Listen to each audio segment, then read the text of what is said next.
Tonight, All-Star Section 8 is not only completely off the rails, but also deep and thoughtful. What? Darkseid War Batman shows us what would happen if Batman were your average Discord mod.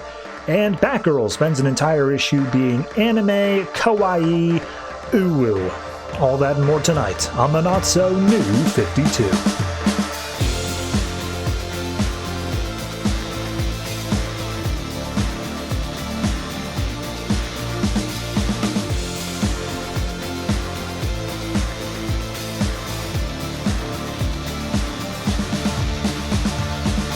Hello everyone and welcome to episode 217 of the Not-So-New 52. I am your host and I'm going to keep this real short because I've got 17 comics to talk about. One of those is a one-shot, which I think is extra length on top of it, so literally no extra stuff in here. Let's just get into the comics.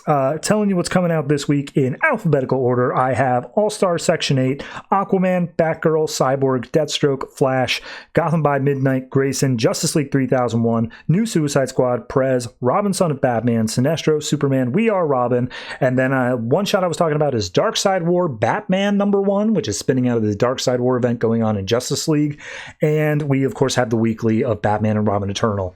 All that coming in some order. Roll the tapes.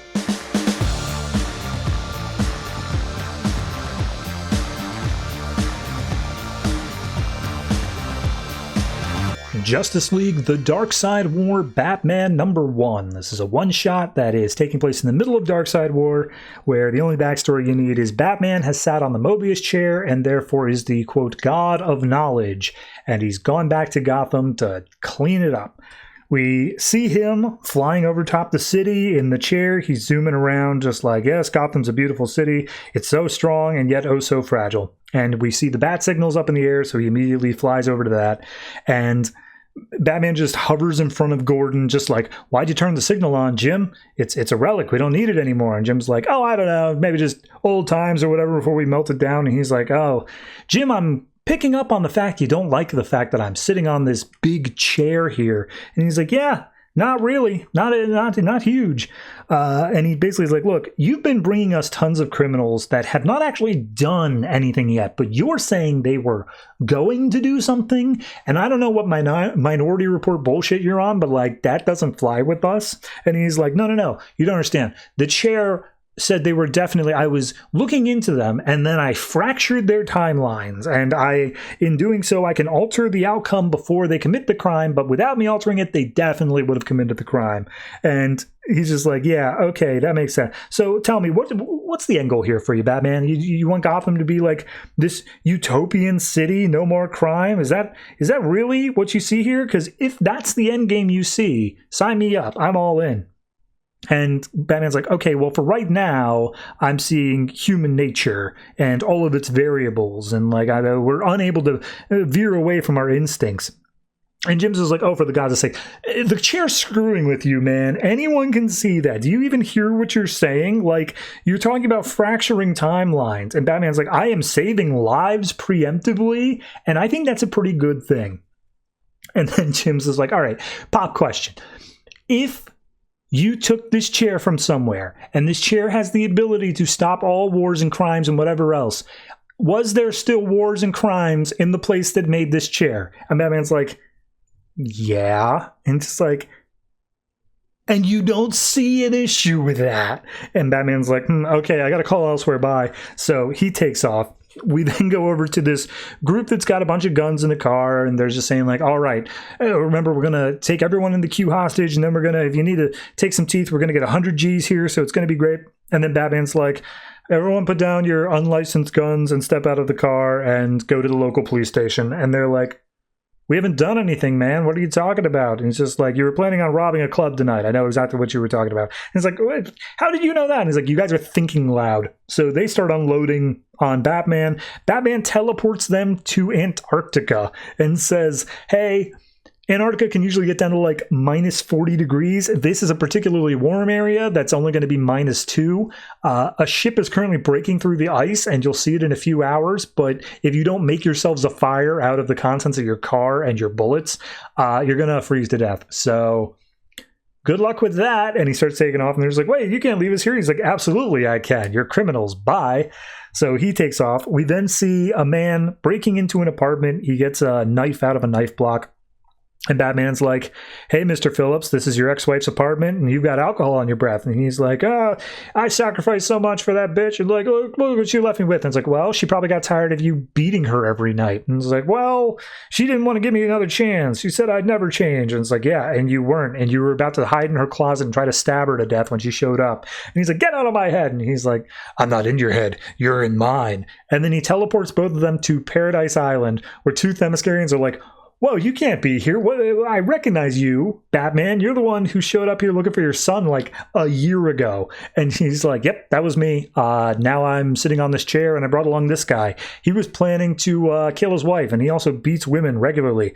And Themyscirians are like, okay, well, we don't allow men on the island, and what, you're just going to leave him here? We don't have laws against this. Like, what do you want to do here? He's like, oh, no, I'm not going to leave him here. I'm just going to leave him in your care for like a few hours. I'm having a feeling that he's going to learn to respect women a lot more after spending some time with you. And they're like, all right, yeah, we can do something about that. Thanks. So he takes off. Then we cut over to Crime Alley, where Batman's hovering over it, and he's like, all right, chair, show me the moment.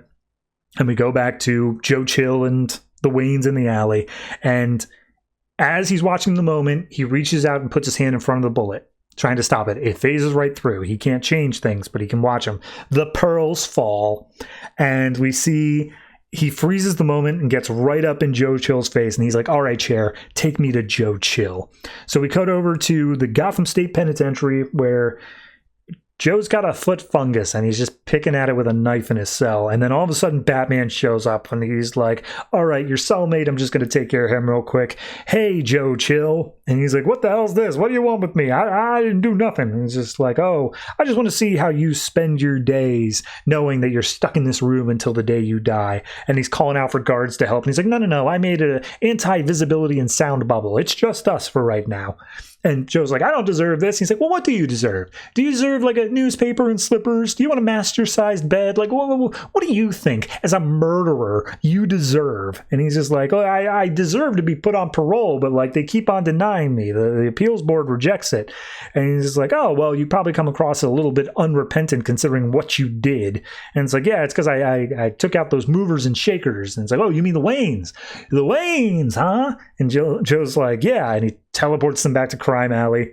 And Joe's like, yeah, that night I had the power of life and death in my hands, and I bet I scared that kid real bad. I bet it was boogeyman for a few years. And Batman's like, yeah, I bet you were, Joe. I'd say so. And he's like, yeah, and I bet he was screaming for his mom and dad at night, and he didn't remember they died for a second, and looking at him like maybe I was wondering whether or not I should take him out. And Batman's just like, how about you tell me how many people you did take out? Whisper it right in my ear here. Tell me how many people you killed in Gotham. I remember, I'm not a cop. You can tell me these things. And he's just like, oh yeah, you want the number? You want to know all the buttons I was paid to press? And he's like, yes, please tell me. He's like, 40. And Batman's like, wow, 40 people. Let me just run the numbers real quick. And he's like, it's this many pounds of flesh and this many gallons of blood and this many bones. And like, okay, yeah. But I'm really only interested in like 2 people's worth of flesh, blood, and bones. And Joe's like, yeah, and which 2 are that? And then Batman takes off his cowl and be like, the Waynes, you bastard, it's me. I'm Bruce Wayne. And he's like, oh, what? That's impossible.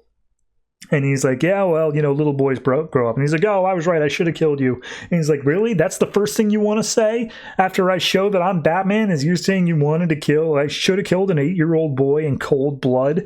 Like, I could easily just murder you now with this chair, but that would be too merciful because it would be near instantaneous. Instead, I've got another idea. And he teleports him back to the jail and is like, I'm just going to let a little secret out amongst the jail. I'm just going to tell everyone else in this jail that Joe Chill is the reason that Batman exists. How many people do you think will blame you for the fact that I caught them? How much do you think you're going to get in trouble with all your fellow inmates here? And Joe's like, oh my God, what kind of monster are you? He's like, I'm not a monster, Joe. I'm your boogeyman now. So Joe just starts screaming, freaking out. Batman's like, all right, shut up. Look, you're never going to remember this. You're going to forget everything we spoke about, and you don't know who Batman is, and you never will. And then he boom tubes out. And the cellmate wakes up, and he's like, oh, Joe, what are you doing? Why are you crying on the floor? He's like, I don't know. I'm just tired, and I want to go to bed. So we then cut over to the Batcave where Alfred's waiting, and he's like, so the alarms went off. I assumed your flying chair came in. And Batman's just hanging out at the roof, but he's like crunched over in pain. He's like, "Arr!" And he's bleeding from the mouth and ears. Like, he's not in a good spot. And when he comes down, Alfred sees that, and he's like, hey, man, take off your cowl, have some dinner. I've got it here. You haven't eaten, drank, or slept since you showed up. And he's like, the chair takes care of all that. Don't worry about me, Alfred. I'm good. I'm keeping... the chair is pushing against my demands. It's meant to be viewed as a viewership thing, not being as proactive as I am. And Alfred's like, okay, or maybe it's because the chair is feeding off of you and keeping you alive for its own reasons. How about you just try to get off the chair? He's like, I can get off the chair whenever I want. It's like, okay, do it. Get off the chair. And Batman like tries to push up, and Alfred's just like staring him down. He's like, I don't want to get off the chair right now. I want to stay on here. You know what? If staying on this chair allows me to stay the perfect Batman, then so be it. Small price to pay. I am going to be an absolute Batman dealing absolute justice, and I'm going to narrow my sights from all of Gotham down to just one person. And we see it's the Joker. He's gonna do something about the Joker. Boy, I hope he doesn't wait 4 years and then come out with a mini series called Three Jokers that's kind of mid. Yeah, no, it's a fine one shot, but I said this in the last Justice League review before this issue came out, is that I don't feel like Darkseid War at this point is a storyline as much as it is an event. And the event comes with tie-ins. It comes with things that feel like they are not contributing to the main story, and that's kind of where we're sitting in the main book and also with these one-shots. Is it nice to see what Batman would do with absolute power like this? Yeah, I guess. But like, it also feels kind of like a betrayal of a bunch of other things that I hold very close about Batman. Now, obviously he's not in his right mind, but part of what you want to believe about Batman is that he can overcome this stuff and will still maintain his like absolute willpower over this. So I'm a bit torn. I do think the art is good, and I do like some of the stuff that like Batman says when he's just this level of cocky. So I'm gonna say that this one is I'm gonna say 7. It's then in my head that feels a little bit low because it is like Justice League. It is part of the main event book, but this one was just kind of okay for me. It wasn't anything amazing, and I'm going to stick to it.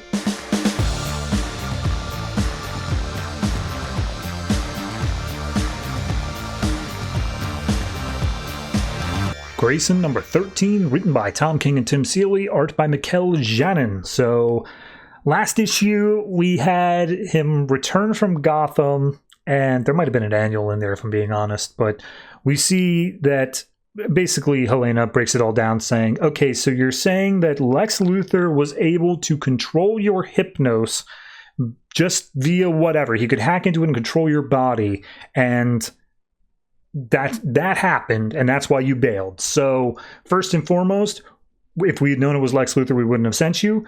Secondly, if we had any idea the technology would do that, we would absolutely disable it. We do not condone that whatsoever, and we promise you your security is our top concern.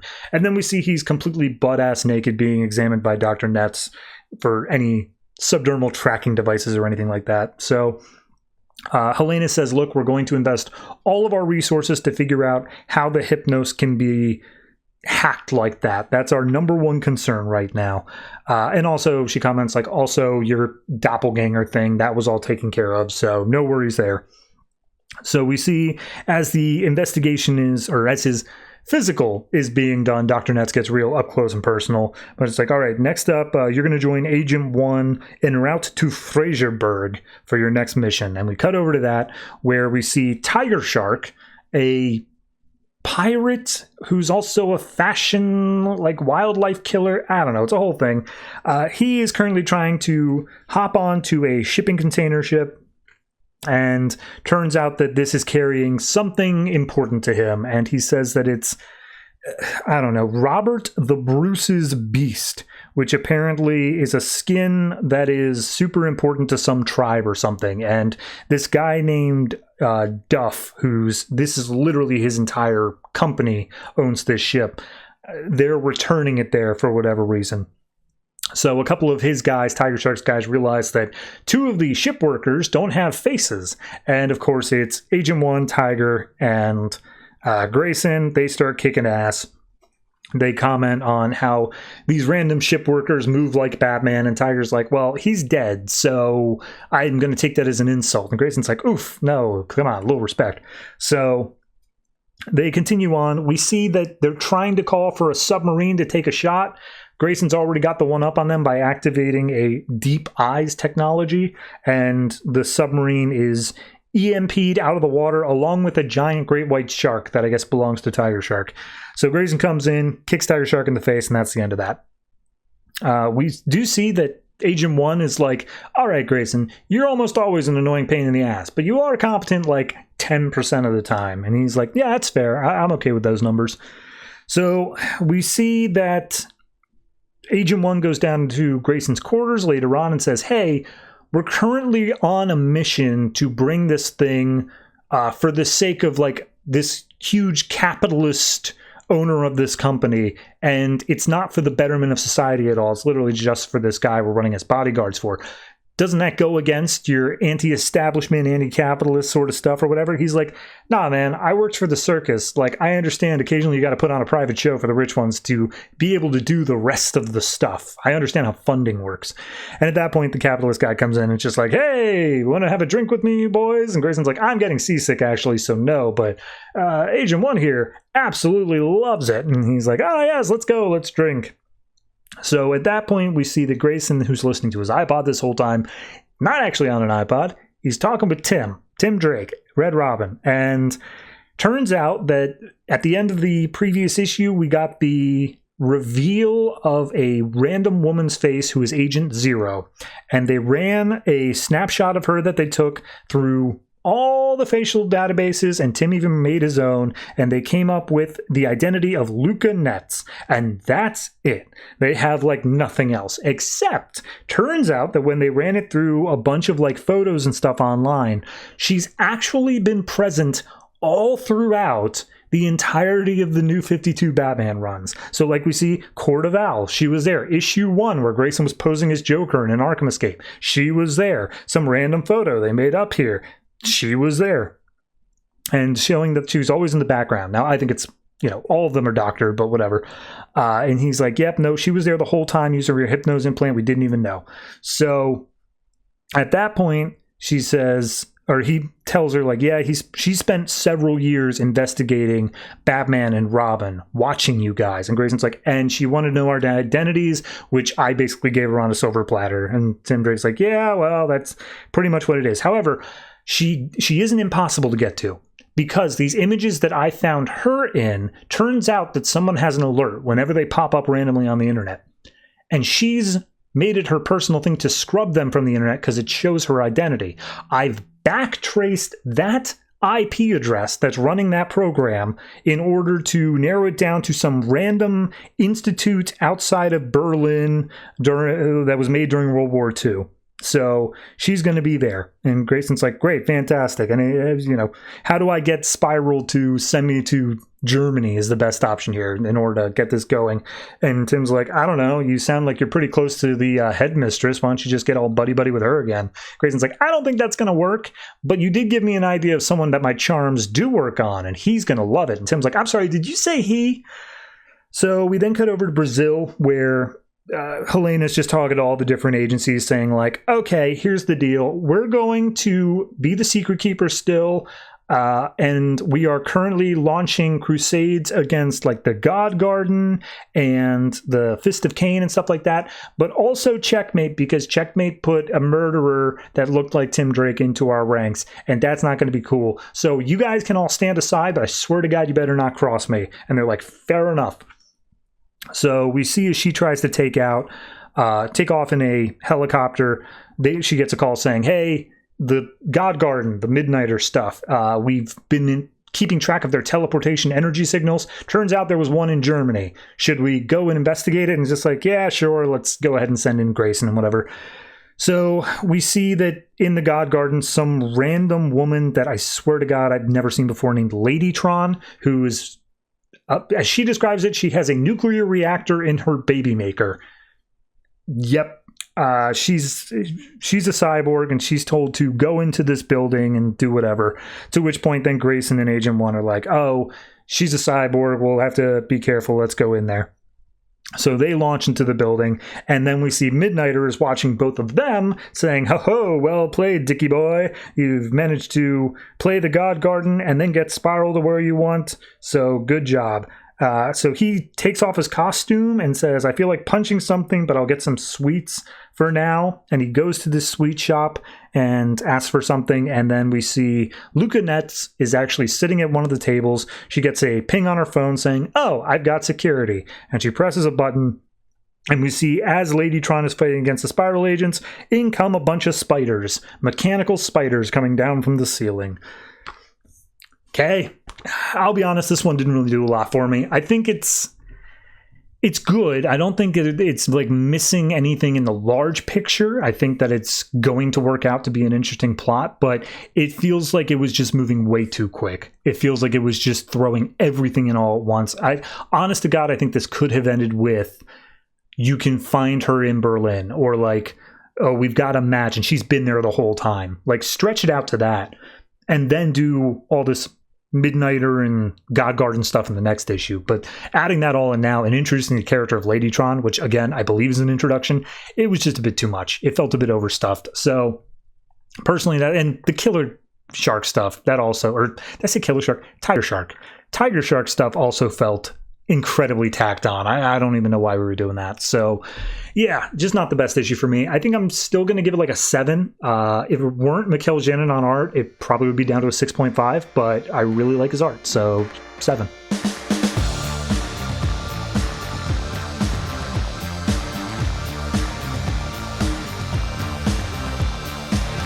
Prez number 5, written by Mark Russell, art by Ben Caldwell. So last issue, the only big thing that needs to be reminded of is that Warbeast, a sentient drone AI kill bot, basically just went rogue and left out on his own.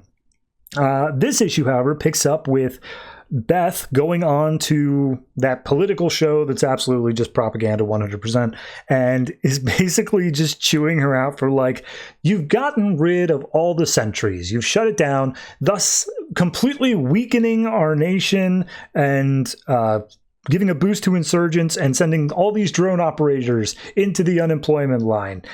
What do you think that says about us as a country? As you know, what do you think you're doing? And she's like, it says that we're sorry for what we've done. And she's just like, oh, and you think apologizing is going to make it, how are people supposed to respect us as a country if we apologize? And it's like, apologies are a good thing. You're supposed to apologize when you did something wrong. And it's like, well, aren't you worried about your administration beginning with an apology tour? And she's like, that's a fantastic idea. I think we're going to do that. And we see one of her helicopters is sprayed on with the World Apology Tour 2037. Prez Rickard is like, look, this is a bad idea. This tour is going to send you to some of the most dangerous countries on Earth. A lot of these governments are not going to be happy to see you. Just let me go instead. And she's like, nope, it's got to be me. I got to show them I mean business. Also, I'm bringing along an ambassador here. She'll be the one that takes care of things along with me. So you're staying here to run things in Washington. And he's also saying, also, I'm going to be seeing the insurgents as well. Not just the governments, but the other side of things. Because, like, the reason they're insurgents is probably mostly because of us as well. It's important that we do that stuff. So we then cut over to Guantanamo Bay, where they realize Warbeast has gotten out, and they're like, send out a search team, and someone stops them and says, no. We weren't even supposed to have this thing in the first place. This is a secret laboratory. We've got people that can go out and find Warbeast on the down low. We then see a train making its way through Florida. Some people hop in trying to catch a car, and Warbeast is just like, please find a different car, and they immediately leap out. Following Warbeast, I'm just going to go through the whole Warbeast storyline here. Warbeast breaks into a tow lot, picks up a porta potty, and carries it throughout the night.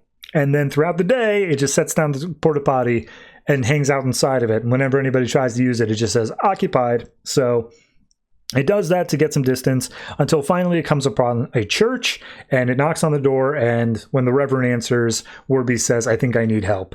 Cutting ahead a little bit here, we see that the Reverend and a couple members of the church talk to War Beast and just like, okay, so what are you doing here? It's like, well, I'm interested in your apology-based religion. By the way, before we go any further, I think you should know I've killed people. And one of the church members is like, all right, this is insane. We cannot have this military drone thing. It's a time bomb waiting to happen. We got to turn it away. And the Reverend is like, okay, everyone who thinks that Jesus would turn away someone who was asking for help, please raise your hand. And all the other people keep their hands down. And she's like, all right, fine. But we at least need to warn the congregation that there's a military drone here. And it's like, all right, fair enough. War Beast, I don't feel comfortable calling you by that anymore. You're going to have to come up with a new name. And Warbeast just looks up and goes, I'd like to be called Tina. And we see that the sign now says Sunday service 9 a.m. Also, killer robot here. So that's all the Warbeast stuff so far. But going back to Beth's apology tour, we see that before she leaves, the cat flu is going hectic.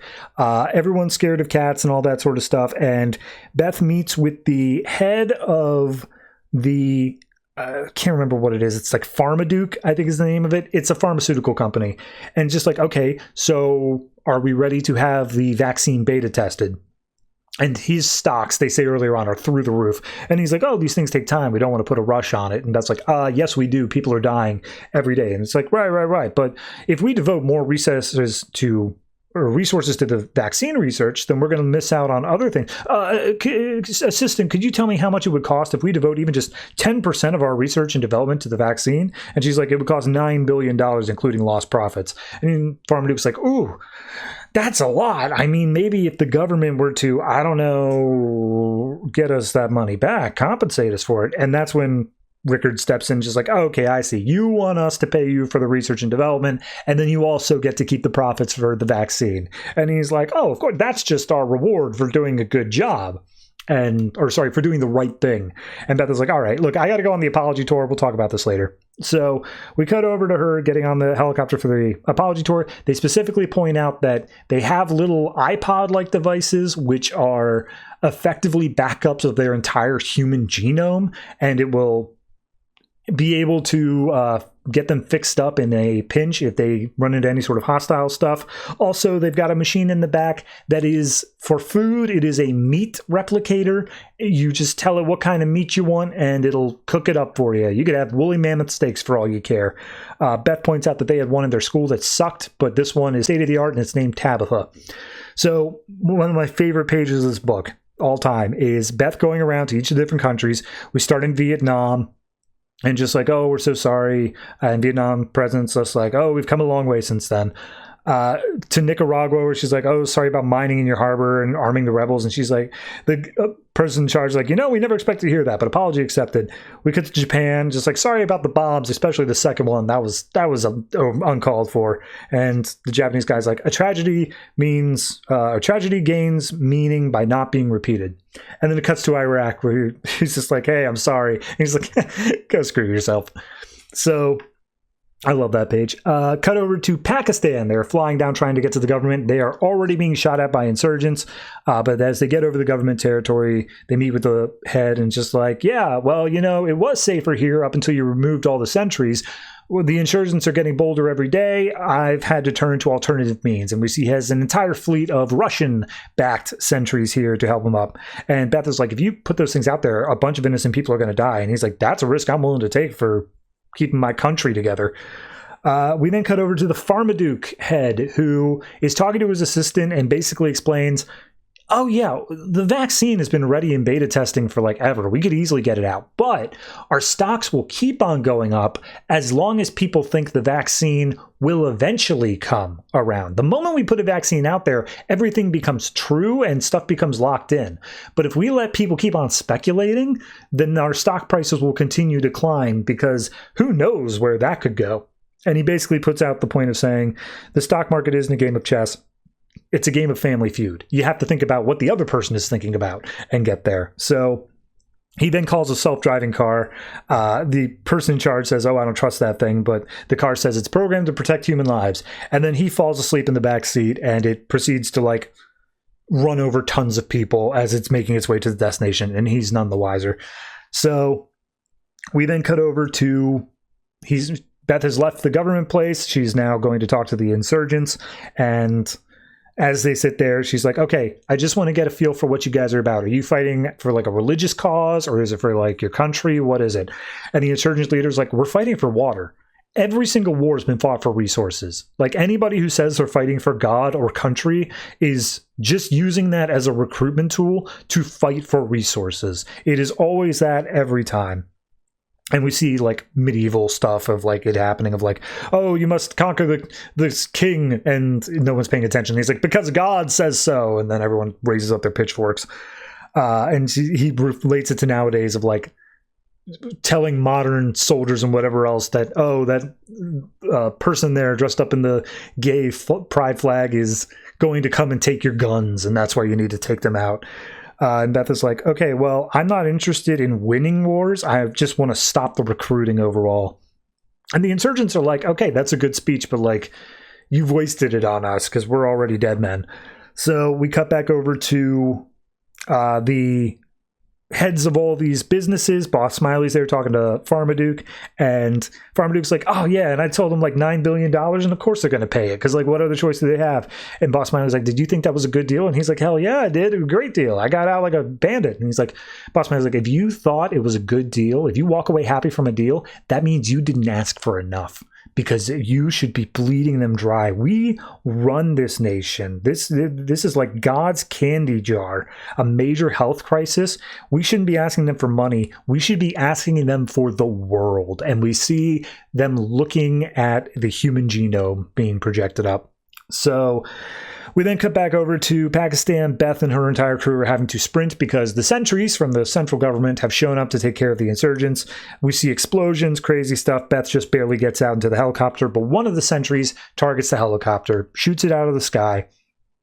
And as it falls down to the ground, we see that the ambassador, which we mentioned earlier, had a heart condition. She's now gone into full cardiac arrest. So she needs an emergency transplant, but they're miles from any sort of hospital. And of course, they don't have any hearts on store until she looks over at Tabitha and she requests a baboon heart to be printed. They were talking about a baboon heart, but she actually just plugs in the ambassador's health records, prints out a perfect replica of her heart, and we cut to the hospital sometime later where the ambassador wakes up to Carl, the end-of-life bear, coming into her room, and she screams, and then a doctor's like, oh no, Carl, that's the wrong room, somewhere else. So Beth stops in and says, hey, I'm sorry about giving you a crappy meat processing a replicated heart. And she's like, hey, you made the right call, and it paid off. And Beth says, wow, it's a lot easier to gamble with somebody's life when it's not your own. And she's like, yep, that's politics. I love this issue. I love all the issues, but I love this issue too. So I mean, first off, the Tina stuff, the War Beast, I know what comes of it. I know what next issue is, and I am so here for that. I love the kind of like conversation that it brings up there, but I just love how introspective this issue is on the topics of war, how it goes through and says like, why do we keep on having to swing a big stick? Why can't we just we're in the modern age now, why can't we just go around and say, we did messed up things in the past, but we'd like to not continue to do those things? And I just I love the moral philosophizing of this book, because on one hand, it feels like it's making very salient points. And of course, they are very liberal points on top of that. But like, it's making these points and then it's like backing them up. It's saying like, okay, but like, here's people who aren't going to respond well to that. What are they going to do? And it's not always going to be pretty. You're going to have this stuff where the insurgencies and the governments are still going to continue fighting. But like, it's still the right thing to do. So yeah, I love this issue. 8.5. Why not? We've only got one issue left, and it is a goddamn crime of that, but this was definitely an 8.5, and I know we're only building from here.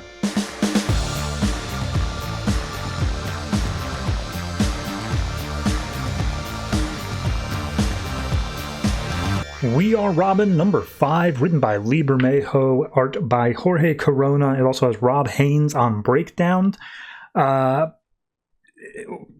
So, I mean, we've had a whole filler issue, quote unquote, of one of the We Are Robin kids dealing with the death of their teammates. Not really that important, just know that one of the teammates died. We open up this issue with a homeless man just running around stumbling, and then all of a sudden the rat guy, the mouse guy, comes up and he's like, hey, you must cleanse yourself, soul is important, my masters will deliver you. And as he's doing this whole bit, out of the shadows comes, I have to assume, a Talon from the Court of Owls. It's not like one that we recognize, but it's got the same headpiece. So at that point, the guy runs off because he sees this giant-ass thing with a scythe coming out.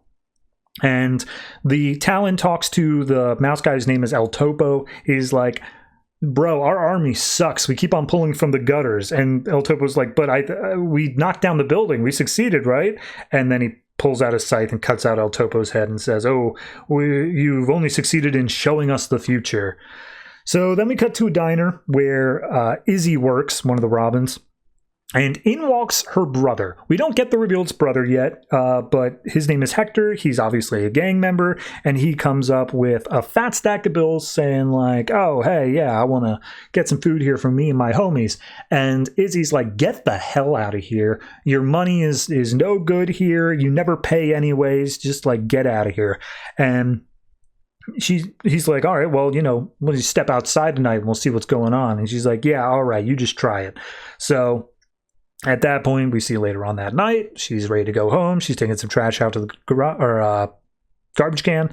And then Hector steps up and smacks her across the face. And she comments like, hey, don't you remember anything from our childhoods? Your hand's going to turn to wood. And he's like, better to hit you with, bitch. And at that point, she tackles him, starts throwing some punches. However, he's got a whole gang backing him up. So they hold her down.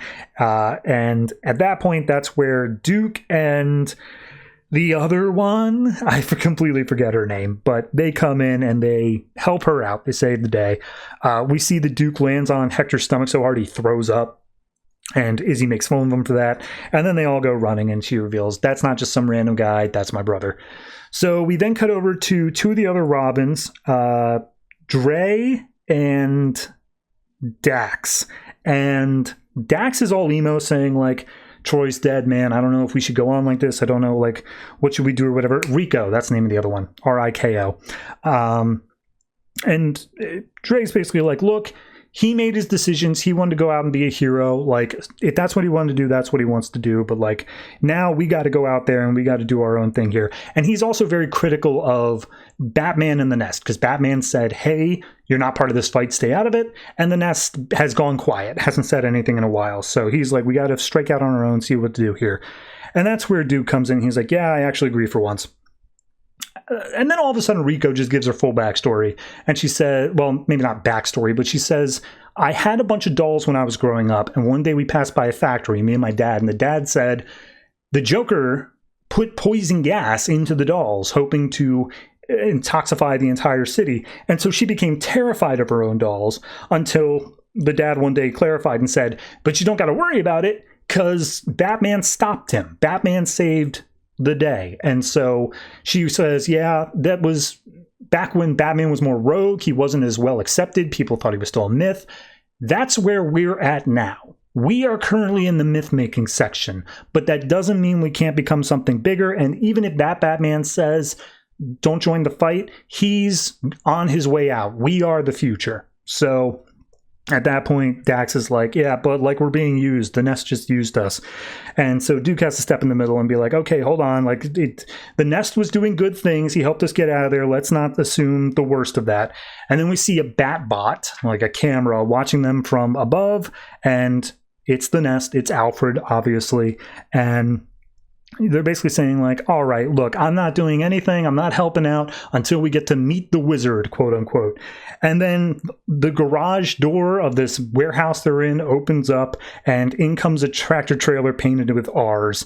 And as they open it up, they see it's full of costumes, supplies, everything, and a bunch of monitors that has Alfred in disguise on them saying, hi, it's me. I'm the guy behind the Nest. How's it going? You all made the choice to make the world better. Cool. Keep doing that, and I'm here to show you I'm real or whatever. And Dre's just like, look, who are you? Like, I'm not dying for your cause without knowing who you are. And Alfred's like, I wouldn't expect anything less from the son of a mobster. And immediately Duke's like, I'm sorry, you're with the mob or whatever? He's like, no, I'm not with the mob, shut up. So Alfred then calls out Duke, simultaneously saying, like, last time I talked to you, you said that you definitely don't trust cops. And he's like, that's right. And I also don't trust a random screen either. Like, we got to figure out how we can do this. Meanwhile, Izzy and Rico are going through all the weapons. They're killing it. And they all take some stuff as Alfred's basically saying, like, look, contribute something to your city. I will guide you and train you, and then we'll provide you what you need so that you can fly on your own. So they all hop out of the truck. Gax goes around to see who the driver is, but then the truck just takes off on its own without a driver. And they all start taking the train back. On the train back, Duke calls out Dre saying, hey man, you really should have told us that your family is mob, because like that's a big deal when we're trying to take down crime. And he's like, what, you think I'm like selling you out? You think that I'm going to be giving it? Like, screw you, you don't know me. And Dax is like, okay, we're going to get off the train and we're going to take another one, and you guys just stay here, all right? We're good. So at that point, we see Duke, Rico, and Izzy are just walking down the street. They're trying to get back home. And Izzy points out, well, hey, my brother is also part of the gang, but like you aren't questioning me and my allegiances or whatever. And he's like, that's different. We literally saw where you stand on that. That's whatever. And she reveals this whole tragic backstory where this isn't the first time he's tried stuff like this. He did plenty worse way farther back, like broke her ribs and stuff. But her mom basically begged her not to go to the cops, and she just couldn't stand that, but she did. And that's why her brother's still out on the streets. And then her brother and the whole gang comes up and does a drive-by. And it's tons of bullets flying. And it looks like Rico and Izzy managed to dodge all of it, but Duke takes at least 8 shots to the chest. So at that point, the car starts peeling away, but then the shadowy figure jumps in off the roof. It turns out it's the Talon from before. It pulls the gangsters out of their car and takes the scythe and just starts hacking limbs, like literally cuts this guy in half. And he says, hello, my beautiful children. Your new father will show you how to deliver true justice. And then we get the epilogue, which is Alfred going into a construction yard, and he's like just monologuing to himself saying, oh, my entire life has been built building things up, the construction of the foundations of civilization. And that's what I'm doing here. But if you're going to start a revolution, if you're going to build up to that, you need to have a strong foundation. There cannot be chaos, because otherwise it will fall apart, it will splinter, it will break. So he's basically saying, I am going to make this place safer for the children so that nothing that Master Bruce fought for was in vain. Tonight I rebuild. Those fallen from the nest can all come home safely. That's the issue. It's solid. It's very good. I still feel like I'm a little bit shaky on the names, but I did realize that at the back of this trade, it does actually have a breakdown of each individual one, and reading through that really helped. So it's nothing that the independent issues did. It's literally the backup matter in the trade that is making it a lot better here. So I can view that as a little bit of a fault, but I won't. It's honestly, at this point, if you were reading it all in one go, I think you'd have a very firm grip as to who these characters are. Beyond that, art is good. I like the way the story's being paced out here. We've introduced this bigger threat, this Talon. I hope that it is still trying to tackle a bit more of societal issues rather than being just take down the big bad guy with the scythe who's dealing out brutal justice. That doesn't really strike me as to what this book is, but you know, whatever we can get, we can get. I'm going to say this one is probably just a 7. I think it's just at that 7 range for me. It's good for what it is, but it still feels like the Troy thing is pretty much the only thing that has happened in this series yet. So if we can get a little bit more forward momentum, more events feel like they're happening, more growth, then I'll be happy to give it higher than that. But 7's still decent.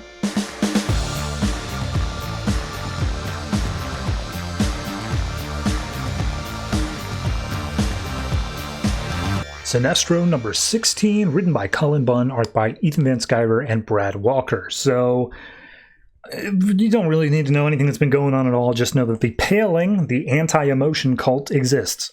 We pick up in a city, the capital city of Kahndaq, called Sharuta, and we see the people are walking around. It's, it's generic sort of Middle Eastern town, as you would think it to be. And then all of a sudden, the sun gets eclipsed, and the Sinestro core descends, and the eclipse is obviously caused by Warworld being up in the way. So the core comes down, Sinestro and all the right-hand people. And immediately they're expecting they'll see us descending and they'll respond in fear or whatever. And then all the people come up and they're just like, oh, visitors, here, take some fruit. We've got tons of fruit. Would you like some fruit? And it's just like, that's strange. But Sinestro's like, no, we're not here as conquerors. This is how they should accept us. We are good people or whatever.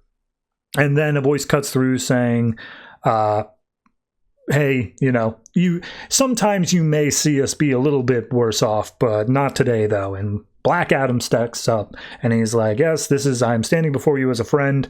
And we see Sinestro and him come eye to eye as people are kneeling around Black Adam, and he's just like, hey, it's been a while, Sinestro. I haven't seen you since Forever Evil. What have you been up to? And Sinestro's like, I was just making my own core, protecting the universe and whatnot. What's going on with you? And he's just like, nothing much, same thing, protecting my kingdom. By the way, what are you doing here? He's like, what, you didn't think I would just stop by to visit? And Black Adam's like, No, I do not think that. I very rarely have an occasion to visit my friends compared to my enemies. And he's like, all right, fair enough. But nope, I'm here for specific stuff. And he's like, well, whatever. First, we can have ourselves a little soiree. And we see that night, there's a party going on, just like a full feast. Everyone's invited. But then up on the upper level is Black Adam sitting in his throne and Sinestro standing next to him. And Sinestro's like, all right, fine, fair enough, you want to do this first, but I noticed that you didn't offer me a chair. And Black Adam's like, well, I do kind of have to make a point about who's in charge around here. And Sinestro just conjures one up with his ring, takes a seat right next to Black Adam. Black Adam stares him down for a second, and then just cracks up and is just like, well played. Anyway, what's up? What are you doing here? And Sinestro gives the story of well, here's the deal. We've got Green Lanterns before me were never proactive. They are always defensive, and that's why they sucked, and that's why they're gone. Me taking over, I want to be proactive, and I know that there is this threat, the Paling, the anti-emotion religion. I want to take it out. I want to know how to beat it, and I want to be proactive about it, and instead of waiting for them to attack again. And we have found out that you, or not you, but Earth, specifically Kahndaq, was visited by them centuries ago. You've already fought them once. What can you tell us? And he's like, oh, yeah, we didn't call them the Paling. I don't think we called them anything. We just called them invaders. But yeah, I was around them. They showed up. They were trying to subjugate my people, all that stuff. They were threatening. I didn't know what they wanted. So I just went around and straight up murdered all of them. I just straight up killed them. That's what we did. And he points out that nobody in the country knows about that. We tend to keep our tragedies and even my victories on the down low. I just want to make sure my people know they're safe. That's all that's important there. But only our historians really know that. And Sinestro's like, okay, so do you have any records? And he's like, yeah, we've got secret vaults of wisdom out in the desert. You can go check out one of those. But unfortunately, they are forbidden to outsiders. And he's like, okay, but you can make an exception because you're the ultimate king and you could just do that. And he's like, fair enough, but only you. No one else in your core can come along. And he's like, fair. Yeah, I'm cool with that. So he tells the entire core, hey, everyone, go back to Warworld. We're going to get what we needed. You just chill up there for me. And everyone's like, oh, thank God. These people, I hated being around them. Except for Sornik, who's like, oh, man, I'm having a good time. So at that point, Lyssa Drax steps up and just like, hey, Sinestro, real quick, real word. I'm kind of the historian for the entire Sinestro Corps, and I don't like the fact that I'm not going to be able to be in there helping you out. What's going on? Sinestro's like, hey, look, only I'm allowed in there. Do not rock the boat on this, and I'm going to record everything with my ring anyway. So you'll see it. You can add it to your weird little books. Just get out of here for now, and we'll be fine. Okay, just go. And Black Adam's like, who's that? You sleeping with her? Because you're whispering with her, and that seems awfully intimate. He's like, no, that's just our town historian. You don't got to worry about her. And just like, okay, but why are you whispering to your historian? I think you're sleeping with her. And Sinestro's like, well, So the rest of the Corps goes up into the War World, and then Black Adam's like, all right, come on, walk with me, Sinestro. And it's like, what do you mean walk? we're going to fly there, aren't we? And he's like, nope, this is a sacred pilgrimage where we're going. We're going to walk not as leaders, but as men seeking answers. And so they walked across the desert, and they came across just tons of temples, a whole thing of them that are all holding the previous victories, all of the past events of their history. And he's just like, yes, only one of these holds the answer you seek, though. And Sinestro's like, you could have saved me a lot of time by just telling me what you know. You were there. You said so yourself. And he's just like, yeah, well, you asked for specifically the records. I want to give you the records. And besides, if I told you about my battles, it would be brief. I met an enemy and then I killed them. So we see he pulls off the door of one of the tombs, steps inside, and Sinestro's like, I used to be an archaeologist myself. And he's just like, an archaeologist is just a defiler of secrets. Things are meant to stay hidden, And Sinestro's like, I believe that being able to understand the past will provide a better key to the future. And he's just like, my culture believes that the entirety of the past should be forgotten because it's filled with secrets and such, and some of them should be protected. And that's when we see a bunch of like mummified zombies are all standing up. And Sinestro's like, what's this? You trying to get me? And he's like, no. These things are here to protect the dead. The dead that are buried here, they are not here to like attack us or like who cares about the secrets or all that. And he says like, I am Teth Adam. Stand down. I'm your king. You shouldn't attack me. But then they keep coming. And he's just like, all right, well, fair enough. Let's fight. So immediately Sinestro and Black Adam just tear these guys apart. All these zombies, and just like, all right, well, they should have obeyed me. Don't know why that happened. And Sinestro's like, well, maybe the ages are unkind to magic and maybe even kings or whatever. So they step back into the next room, and there's one of the mummified dead there on the table, and Sinestro is caught very off guard, and Black Adam's like, what's up? Who's this? You know this one? It's just like, you said that this is the body of their leader. You mentioned that before. This is the Pale Bishop. But I know this one. This thing is tied to, and then all of a sudden his ring starts freaking out. His ring starts shaking, and the body sits up, glowing a blue energy. And it turns out that the Pale Bishop, calling himself the Pale Bishop, he says, I live once more. And Sinestro says, shit, this is a guardian of the universe's body. So, wow. Plot twist. One of the guardians of the universe started an anti-emotional church. You know what? To be fair, I don't know if this was planned from the beginning, but it fits perfectly. From everything I know about the old guardians of the universe, it's that they're like, man, emotion just like, it's the worst thing. Like, we can try to get a handle on it, but it sucks. And so I'm saying one of them split off and made an anti-emotional church. Yeah, that makes sense. I fully believe that. Why it's tied to Black Adam, it just feels like a cameo. I don't feel like it really needed to be here, but it's an interesting cameo. I think that these two have an interesting dynamic, both being rulers of their own people and both being ostensibly anti-villains, anti-heroes, however you want to call it. So no, it's very interesting of an issue. I'm not opposed to it at all. Hopefully we're going to get a bit more Black Adam stuff next issue. So yeah, I'd say this one's actually probably like an 8 for me. I really enjoyed myself reading it. I think it was a good look into their psyches, and I'm looking forward to more.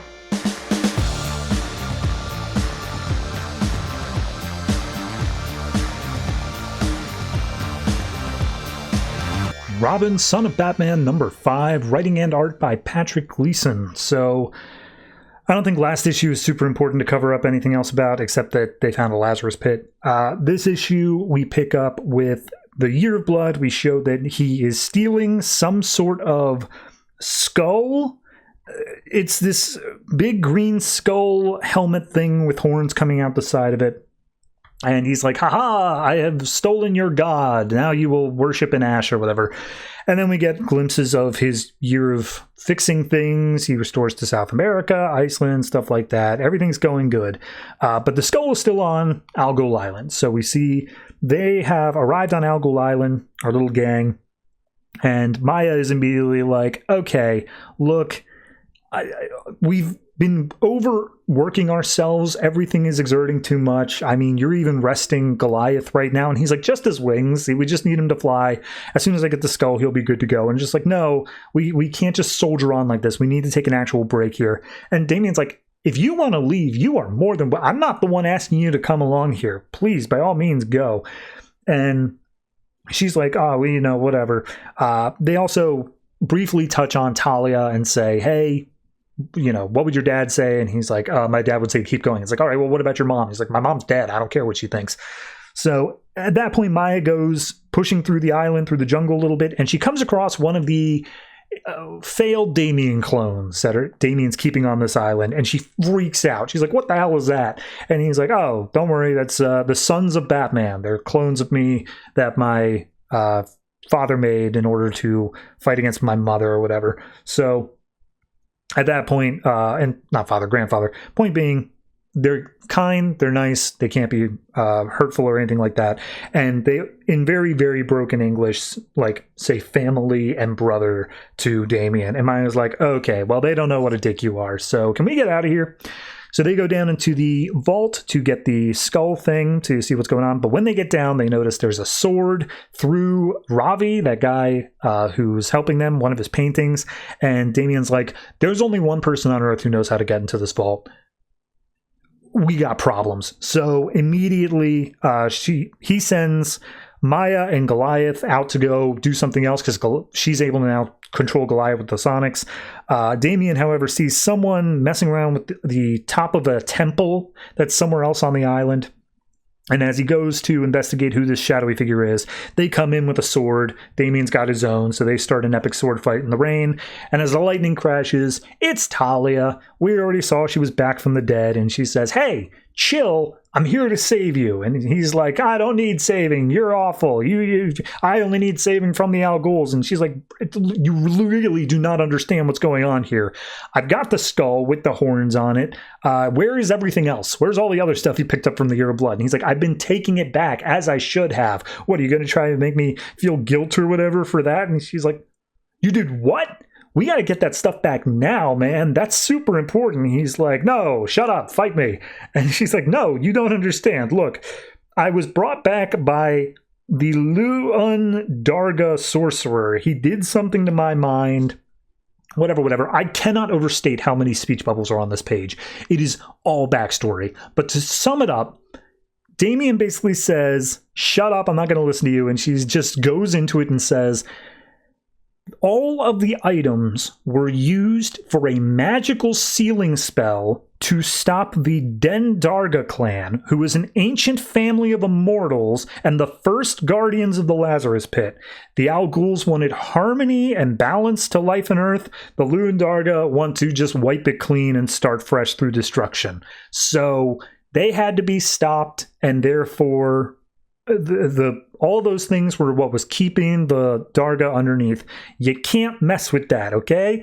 And so now that he's got the skull, she's like, look, we need to, if the Den Darga reclaim this final piece, then we're screwed. And she just says, enough lies, and he kicks it down onto the ground, which is exactly, I guess, what needed to happen, because we start getting, like, everything turns red and this cloaked figure comes up and he's like, it is I, Dendarga, Damian Al Ghul, thank you for returning me. And Damian's like, I'm sorry, who, what now? So, yeah, the Den of Under have received a message at Skull Druun. It's nonsense. None of this matters. Just know that Satan has come back and he has brought his demons herewith. So they all rise. There's a loud shakum, and we see that the entire island is becoming destabilized as these killer worms start swarming and trying to attack Talia and Damian. Talia picks up Damian, starts running, firing behind her. Damian grabs her hand to guide the shot so she actually lands something. And Dendarga is basically like, yeah, we're going to wipe out the Al Ghul family. And Damian's like, I don't technically identify as an Al Ghul anymore. Can I go home? And he's like, nah, it's still in your blood. You got to go. We see Maya and Goliath are trying to fight against the worms and stuff like that, doing what they can. And as we zoom out, we see the entirety of the island is cracking into and falling into the ocean. So at that point, they're like, yeah, okay, we're probably not going to make it out of this. Things are bad here. We then see that Maya realizes, like, wait a minute, that thing down there has Damian and Talia. Like, we gotta go. So I don't know. Again, there's so many literally every single speech bubble of Dendarga is just, screw the Al Ghuls, I don't want anything to do with you. And he basically says that he's going to use the sacred stones, which I guess he's collected all 5 of. I don't know how, but he did it. And he's saying, I will cleanse your soul of the remaining Al Ghul sin. And Damian's just like, do it. Let's man up. Let's fight. So at that point, they look like they're about to be killed. The brothers, however, the failed clones, they come in and they stop Dendarga. They tackle him down to the ground. Maya sees this, just like, oh my god, they're sacrificing themselves. And Damian's like, no, not for me. Don't do it for me. And as he's going into the mouth of a killer worm, the one that we saw earlier goes, brother. And Damian's all upset about that. Meanwhile, Talia and Damian get dragged down underneath the ocean. And Goliath and Maya go down to save them, but Maya realizes there's a visual striking similarity between the last moments of her own father and Damian here, and she questions, should I save him? But then ultimately does. And for our final page, we see that Ravi apparently was prepping a sub the whole time, so they managed to get on top of the sub. Damian starts coming to for just a second as Talia's standing over being like, all right, he's not cool, he needs help, I know someone who owes me a debt, you just go, you rest for now, Damian. And that's it. That's where the issue ends.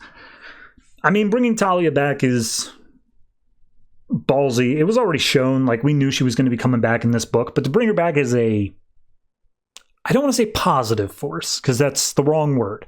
Bringing her back as a ally, I guess, is the better word. That's something that I wasn't expecting. I was expecting her to be the, like, you dare go against the Al Ghul lineage of the Year of Blood, blah, blah, blah. So having it be that there's this bigger threat, better for her. However, the bigger threat, maybe this was actually really like foreshadowed and I was just missing it all throughout the entire time. But like, where the hell did this come from? Why does he have the Infinity Stones? Like, what is going on here? I don't understand what's... All of a sudden, it's just like, no, this thing's happening and you never saw it coming. So that's a little bit disappointing. It's not bad. It just really does come out of nowhere, in my opinion. So now we have a big bad, and I guess his returning objects or whatever is on pause for whatever time is being. So it's okay, I guess, to have a bigger bat there, but I don't know. I was kind of just enjoying the road trip aspect, the idea of like different location, different thing every time, and we explore different aspects of his personality because of that. But, you know, do what you're going to do. This one, I'm going to give it a 7.5, and the only thing that's putting it at that 0.5 above 7 is I like how they dealt with the brothers, the failed clones. Like, that's a solid emotional beat. It's absolutely brought up and paid off in the same issue across like 3 pages, but it works. So yeah, I'll say 7.5, and I'm looking forward to seeing how we can fit Talia in this story outside of shut up, Mom, I don't want to listen to you.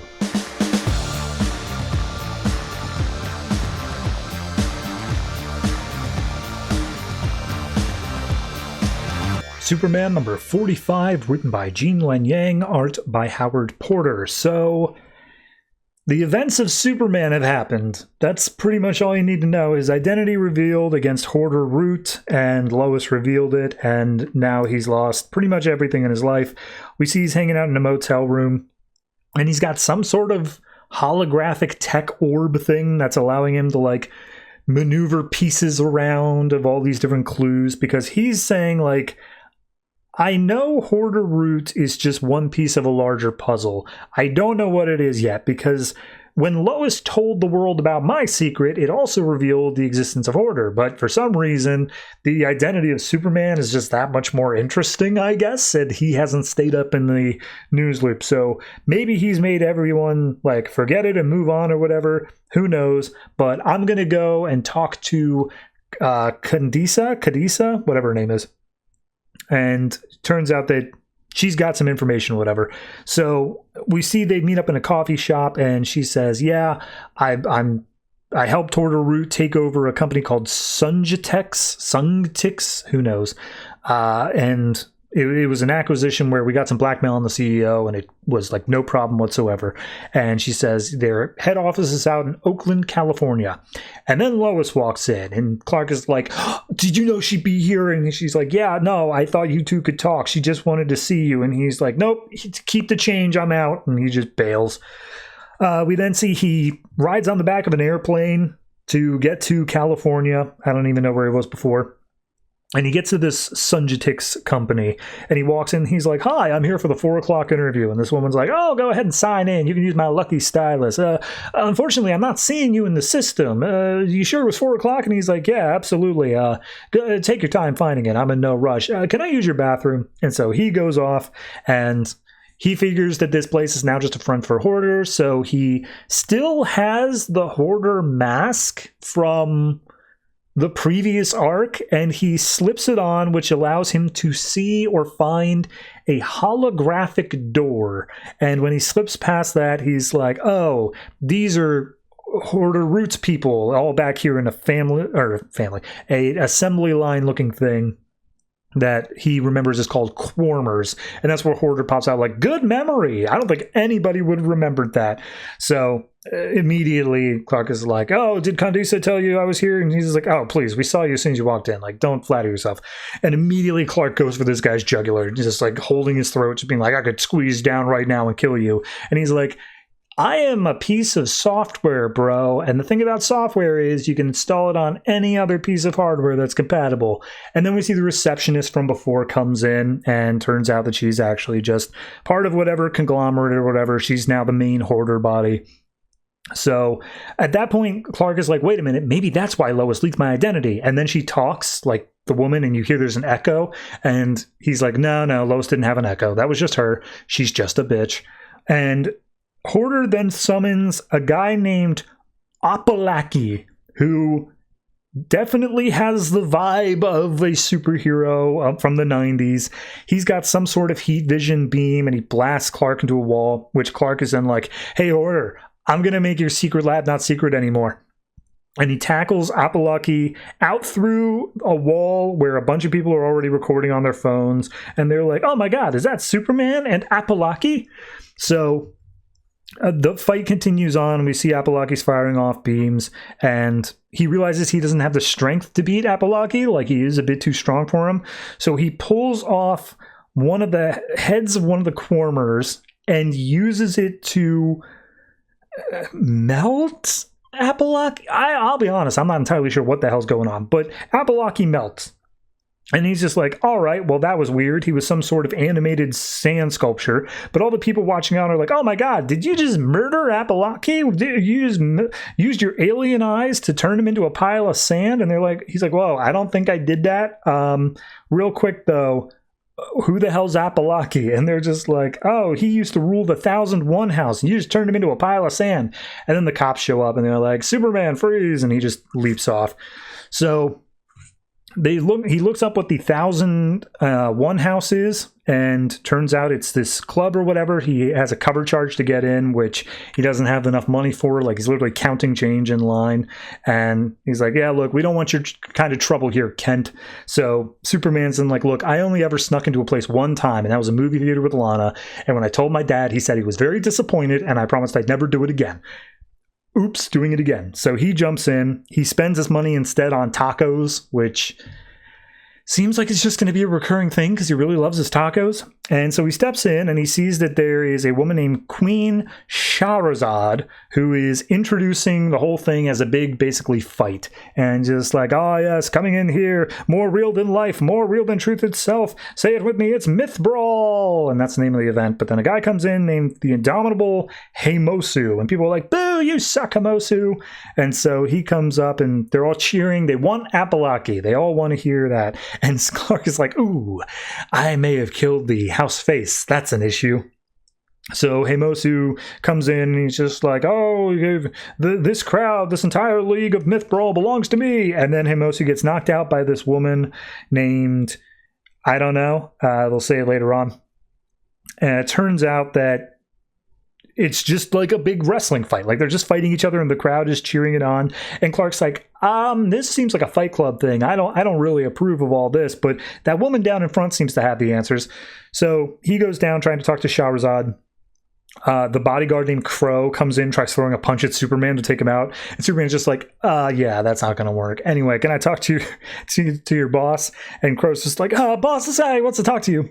So Shahrazad is like, oh, hell, what do you know about Apalaki? And just like, I fought him. And it's like, oh, well, did he call you names the whole time? And it's like, no. And it's like, well, then that was a clone or something. Because Apalaki would absolutely call you names the whole time.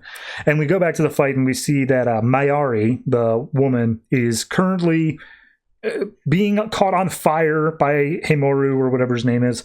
And Superman's like, what is he going to do? And he's just like, oh, he's going to take her eye out. That's the whole thing. So Superman comes in, punches Heimoru, and the crowd is like, oh my god, is that Superman? Is fighting against Heimoru? This is awesome. So now Himoru's like, oh, you're messing up the whole thing, and now you're going to die for that. So they start fighting against each other. Shahrazad is like, this is going to make us so much money. I am so in on all of this. We see the fight continues, and Superman eventually takes out Heimoru, and the crowd goes wild. They're like, yeah, Superman, Superman. And Superman's like, I just used my powers in a way I probably shouldn't. So we see him go backstage afterwards. Shahrazad, well, first off, Heimoru comes up and is just like, what are you doing, man? This ain't over. Like, you and me got a feud now. And he's just like, what? What are you talking about? So Heimosu is sent off to the back, and then Shahrazad's like, look, let me tell you a story. There was a father who built all of creation. They had 2 children, a son and a daughter. They were twins. Eventually, the son wanted dominion over everything. The daughter wouldn't have it, so they fought. The brother then, during their fight, managed to pluck out the eye of the daughter, and he felt such regret that they decided to stop fighting and share the dominion of creation together. And that's why the father, Apalaki, or not the father, the brother, Apalaki, has 2 bright eyes, which represents daytime, whereas the daughter, Maori, has 1 eye, which represents the slightly darker nighttime. And they're gods, they're myths, that's what it is. So Heimosu was filling in for the story for Apalaki because he wasn't there, and we see Maori gets her eye healed by whatever her name is, Shahrazad. And just like, yeah, here's the deal with this place. These are gods from nearly forgotten religions. That religion happened to be an old one from modern-day Philippines area. They will die. They will go to oblivion if people don't believe in their stories, if they don't tell their myths. We reenact those myths in the wrestling arena, and people come to see it, therefore allowing them to stay alive. That's the whole of the thing. And Shahrazad's like, but I want you in that ring, because it looks like your myth is kind of fading as well. Like the Superman myth is kind of like, not so great. And he's like, no, I don't fight for money. And she's like, well, not all of us can afford to do that. So good on you. And it looks like you want those tacos though, right? Don't you? And he's literally like, $500 a fight does sound like a lot of taco money. So we cut to some time forward, and Shahrazad is like, oh, introducing the Man of Steel, the Man of Tomorrow, the last son of Krypton, Superman. And Superman steps out into the crowd and he says, sorry, Pop. So yeah, new arc, new ideas. It's different. I will say, if this is going to be dealing with the Hoarder Root stuff, which I'm not convinced it will, I'm kind of thinking that this is just going to be the wrestling thing for a while. But if we get back to the Hoarder Root stuff, that'd be cool. I feel like I'm okay with Action and Batman, Superman, and those books covering like the ongoing stuff, and this one just being more fun.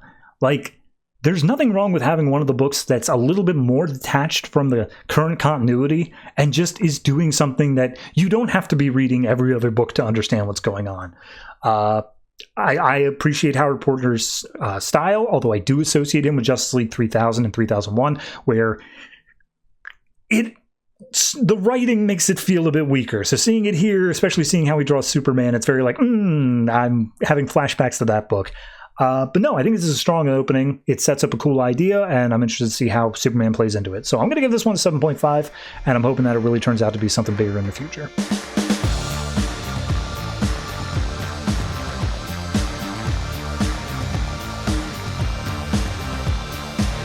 Cyborg number 4, written by David F. Walker, art by Ivan Reis and Felipe Watanabe. So last issue had a whole bunch, but we discovered that I think her name was Sarah, maybe? She had like a Terminator altered version or whatever that was coming from an alternate reality.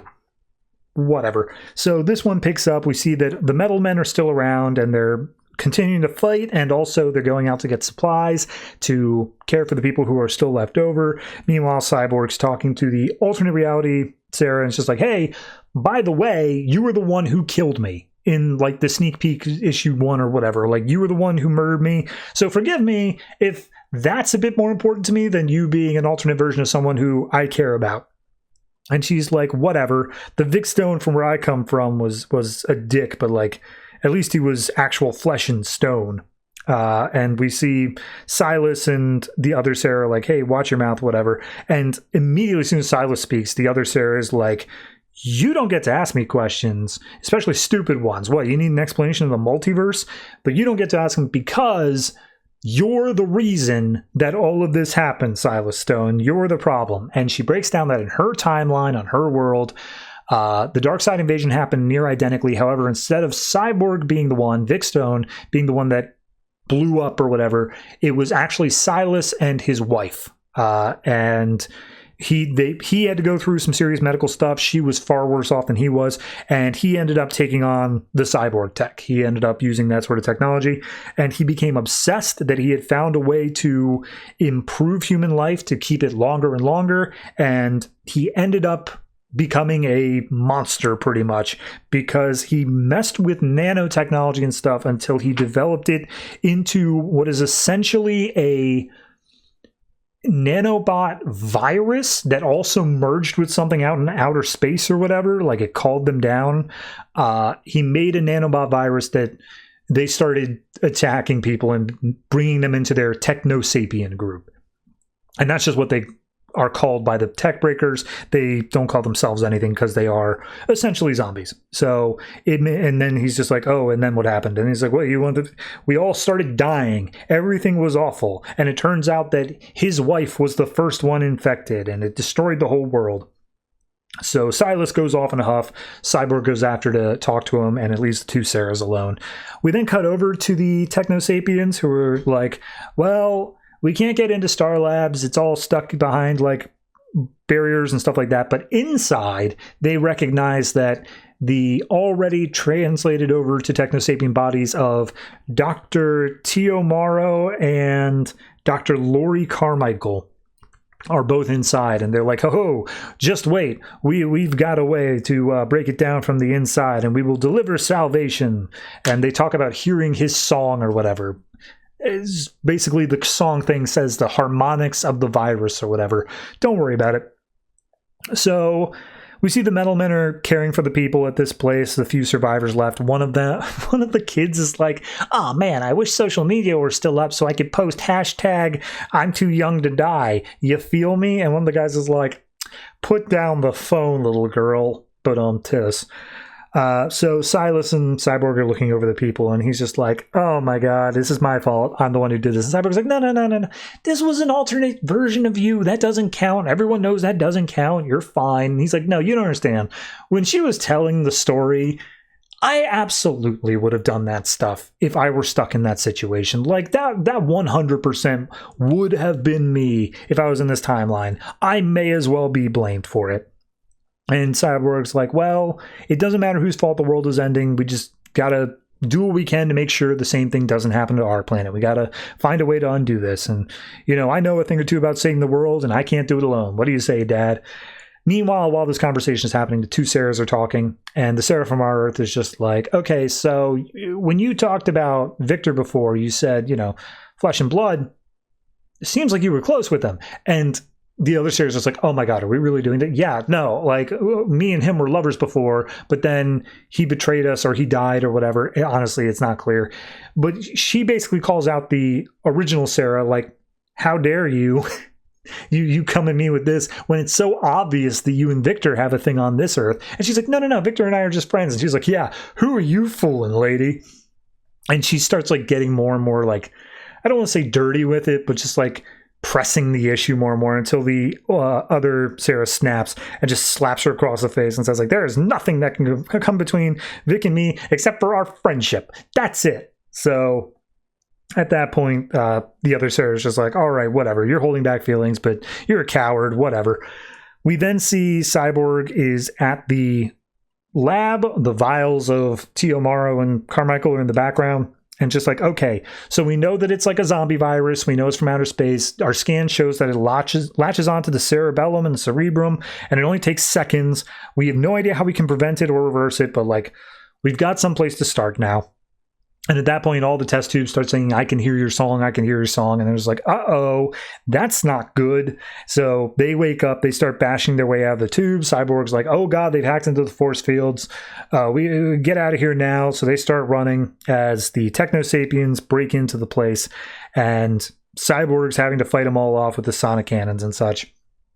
The other Sarah, who's being held under armed guard, she takes the armed guard's weapon and then breaks out all of her own men and says, all right, come on, we all have a task, we know what to do. So they join in on the fight. They've all got weapons of their own. Metal Men are still continuing to help fight as well. And yeah, I mean, it really just continues on with the fight until it gets to the point where all of a sudden there's a rumble under the ground and the ground breaks beneath Cyborg, and it's this giant, I'm going to call it a tentacle whale with teeth. That's about the only way I could describe it. Just a Leviathan-looking thing just comes out, and he goes, you got to be kidding me. That's the issue. One minor art thing that is really bugging me is I don't know the Metal Men well enough, but I know that one of them speaks with a bit of a stutter. There are 3 stuttering balloon boxes in this book, each attributed to a Metal Man, but a different Metal Man each time. I don't know why that happened. I don't know who's to call on that error, but like, it's really noted. It's like, it's not even like, oh, it's the ones that all look like silver gray. Like, no, one of them is red and the other ones are silver gray. Like, it's hard to mess up that badly. Beyond that, though, I mean, it's just the backstory issue. It's the setting up of like, okay, how do we get here? Who are these things? Let's answer all the questions, and then we'll get into the rest of the fight. And that's fine. I assume that when this story was written, they assumed they had 6 issues, because that's all I would assume as well. But no, it feels like we're going to be wrapping this up next issue, and then we'll get into whatever happens for the rest of the series. So yeah, it's not that creative. I'd give it I'd say just a flat 7. It's barely creeping up to that as well. The series has kind of just been flat for me, and I think it's because it feels like it skipped over the most interesting parts, which would have been the invasion. We're already at the post-invasion section, so for that. But no, it's doing fine for what it is. It's still an okay book. The art is fine. It's just not anything spectacular.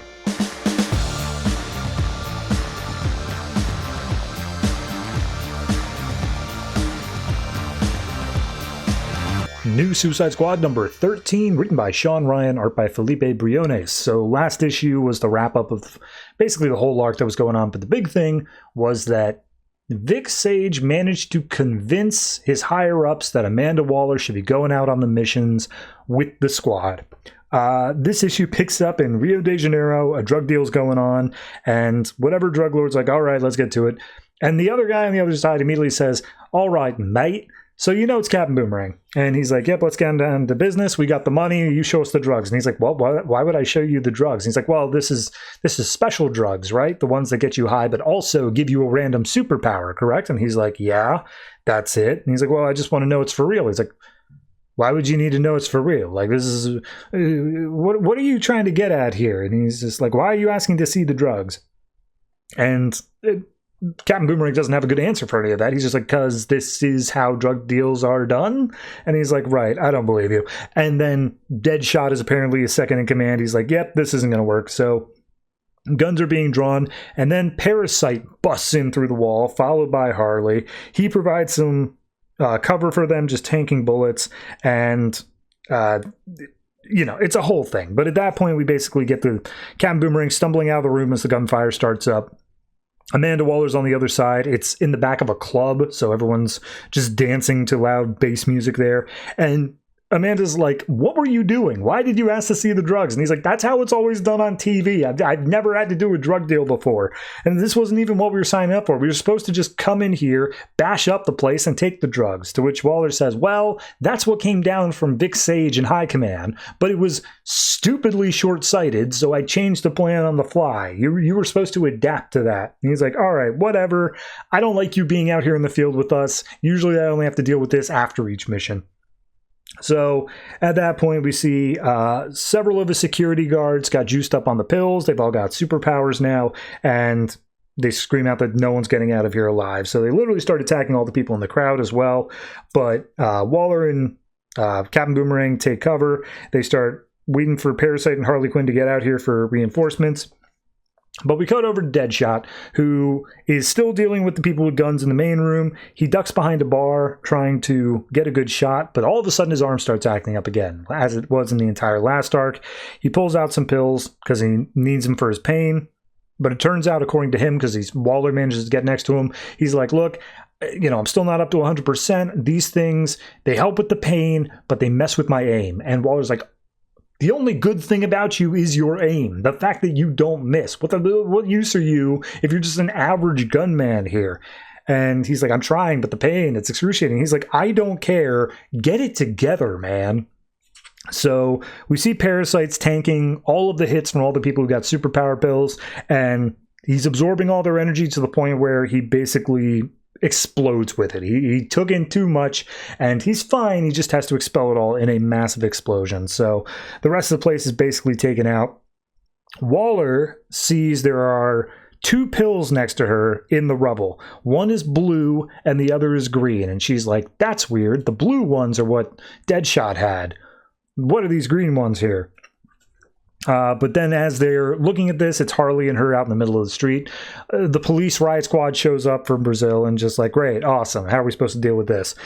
Turns out Boomerang is out in the crowd and he throws a rock at the police and says get out of here, pigs, tee-hee-hee. So he starts a riot in his own right to provide a distraction. Meanwhile, Deadshot inside is like, yeah, I got Parasite in my sights. He's in like a food coma or something like that. I just saw the main CEO guy go out the back. He snuck out. Do you want me to take care of it? And she's like, no, you stay put. You're completely useless here. Parasite and Harley are going to provide distractions. I'm going in. So she goes in back. She sees that one of the trucks of this place was manufactured by the Pearl Group. And she's like, that's a weird coincidence. Something of our home base is to do with the Pearl Group. So outside, we see Harley's not really her jovial self. She's doing all the killing and whatnot, but Captain Boomerang's like, hey, you good? Like, you seem weird. And she's like, yeah, I'm the clown that kills people. Ha ha ha. That's who I am, right?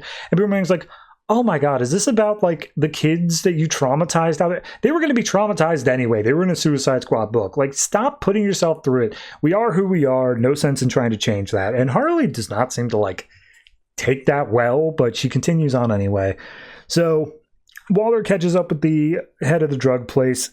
He's about to surrender, just like, hey, we can make a deal here, you and I. She gets a good look at his gun, which is branded with MARS systems, and as soon as she takes that, she just shoots him in the head and then calls up what's her name, Bonnie, the assistant back at Belle Reve. She is alone. Vic Sage is off doing other things, and she's like, great, fantastic. I need you to run something for me. Mars Systems, Pearl Group, and Clear Pharmaceuticals. Clear is the one who made the pills for Deadshot. And she's like, okay. All of them are owned by a place called Cavalry Corp, which also owns Corvus Corp. And she's like, oh, Corvus Corp is the one who's running that Lazarus Pit refinery out in the Middle East. Okay, Bonnie, I'm going dark. We didn't have this conversation. And Bonnie freaks out because all their signals just go off the grid. Like Waller, all of them are just disappearing. So at that point, Bonnie runs. She finds Vic Sage down in the server room doing something. It's not revealed what. And she's like, Mr. Sage, Miss Waller's gone rogue. And she's like, what are you talking about gone rogue? What did you do? And he's like, yeah, we got no audio, video, nothing. And he's like, all right, well, does Waller have a bomb in her neck? And Bonnie's like, no. And she's like, well, then we've only got one course of action. And he pulls out the big red buttons and the one that says terminate all. And he goes and it says click. I think he presses it. I'd assume it doesn't work. So yeah, that's the issue. It's okay.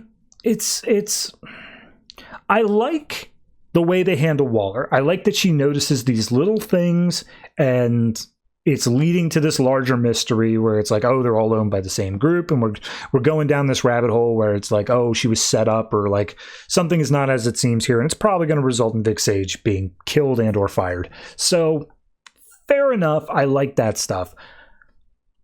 Everything else to do with this setup, though, where it is literally just, I don't want to call it the red herring, but starting in the middle of an action that doesn't actually matter to the rest of the story. It's not actually going to be something bigger. That part is kind of like whatever to me, because it just feels like we're just wasting an issue. Like, well, all this stuff of her noticing things, it's just, that's it. That's the only thing that actually matters. Everything else is just background noise to get to that point. So I'm a little iffy on it. I still think it's quite good. I'm going to say 7.5. I think it's at that realm for me, but it could have been the 8 if I felt like this stuff was setting up something that was really going to matter later on, rather than it just being, Waller's so smart and she knows all this stuff. Plus, the cliffhanger at the end, like, I don't even want to look at the beginning of the next issue, but clearly it's not going to work. Don't do it if we already know the answer to the cliffhanger. Just don't do it. It's just cheap at that point.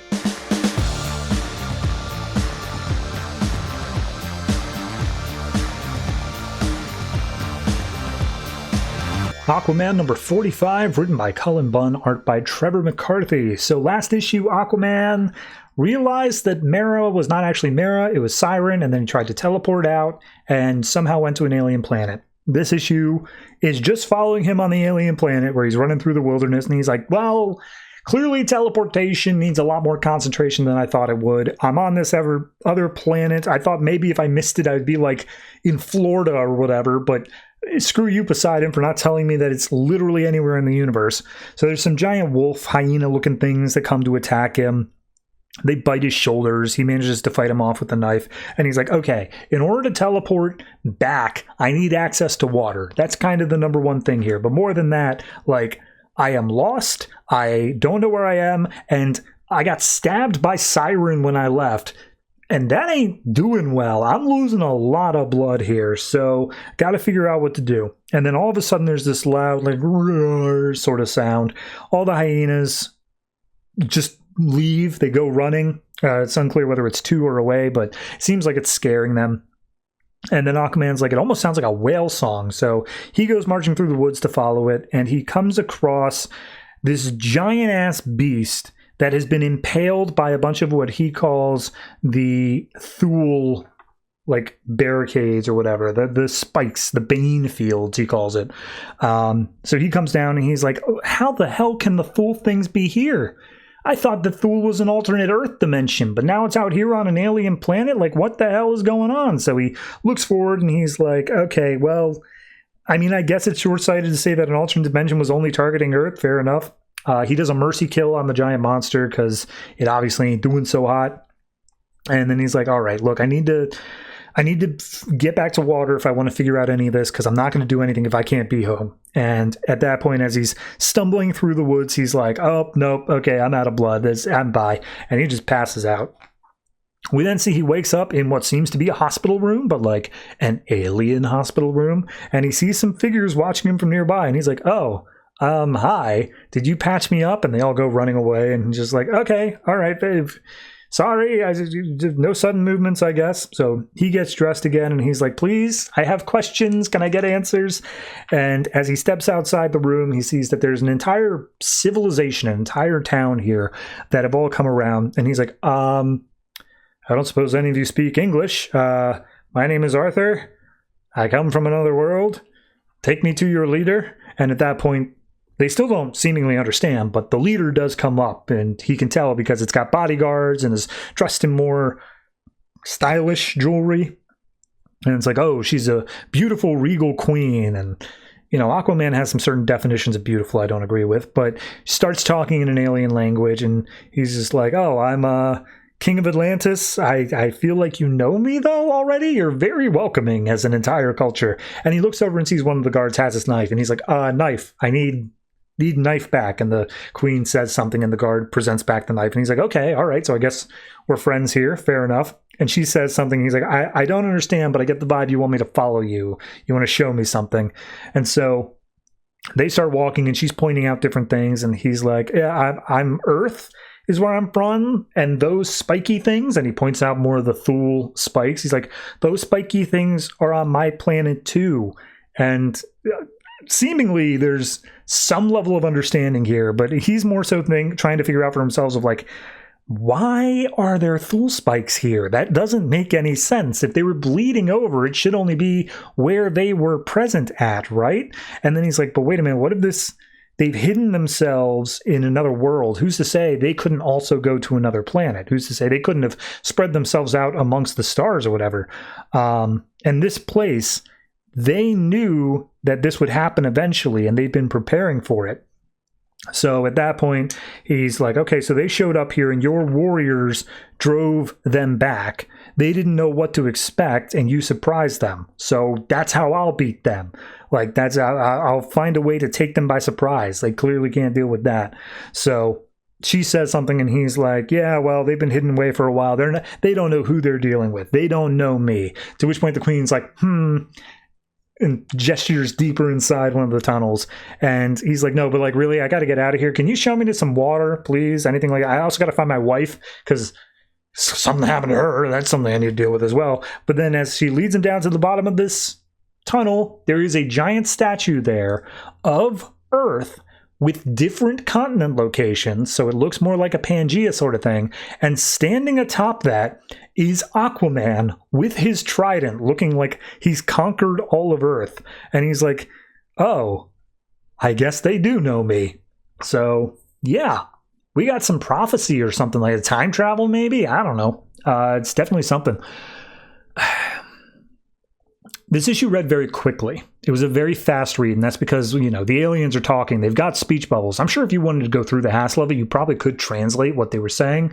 I didn't, and therefore it's very easy to just skip over like half of the conversation on these pages. But no, it's a fast read, but it doesn't feel like nothing is happening. It feels like, okay, we're getting these revelations. We're building out the fact that Thule is more than just a threat to Earth. It's a galactic-wide thing. It's a universe-wide thing. It's something that Aquaman has to stop because it's outside of the moral compass of, should I save Atlantis or this bunch? It's now, should I save the universe or this bunch? But now he does have to fight back against Thule, like, officially hardcore. So it changes the game a little bit. I like the progression it's taking. An issue of Animal Man did something very similar, where it just took a step away and said, and now we're in space for like one issue. I wouldn't be surprised if we immediately head back, like beginning of the next issue here. It's not a bad move, but it's so strange whenever it happens. So I'm going to say this one is I'll go 7.5. I think Aquaman's voice is good here. I like the forward progression. 7.5 seems fair.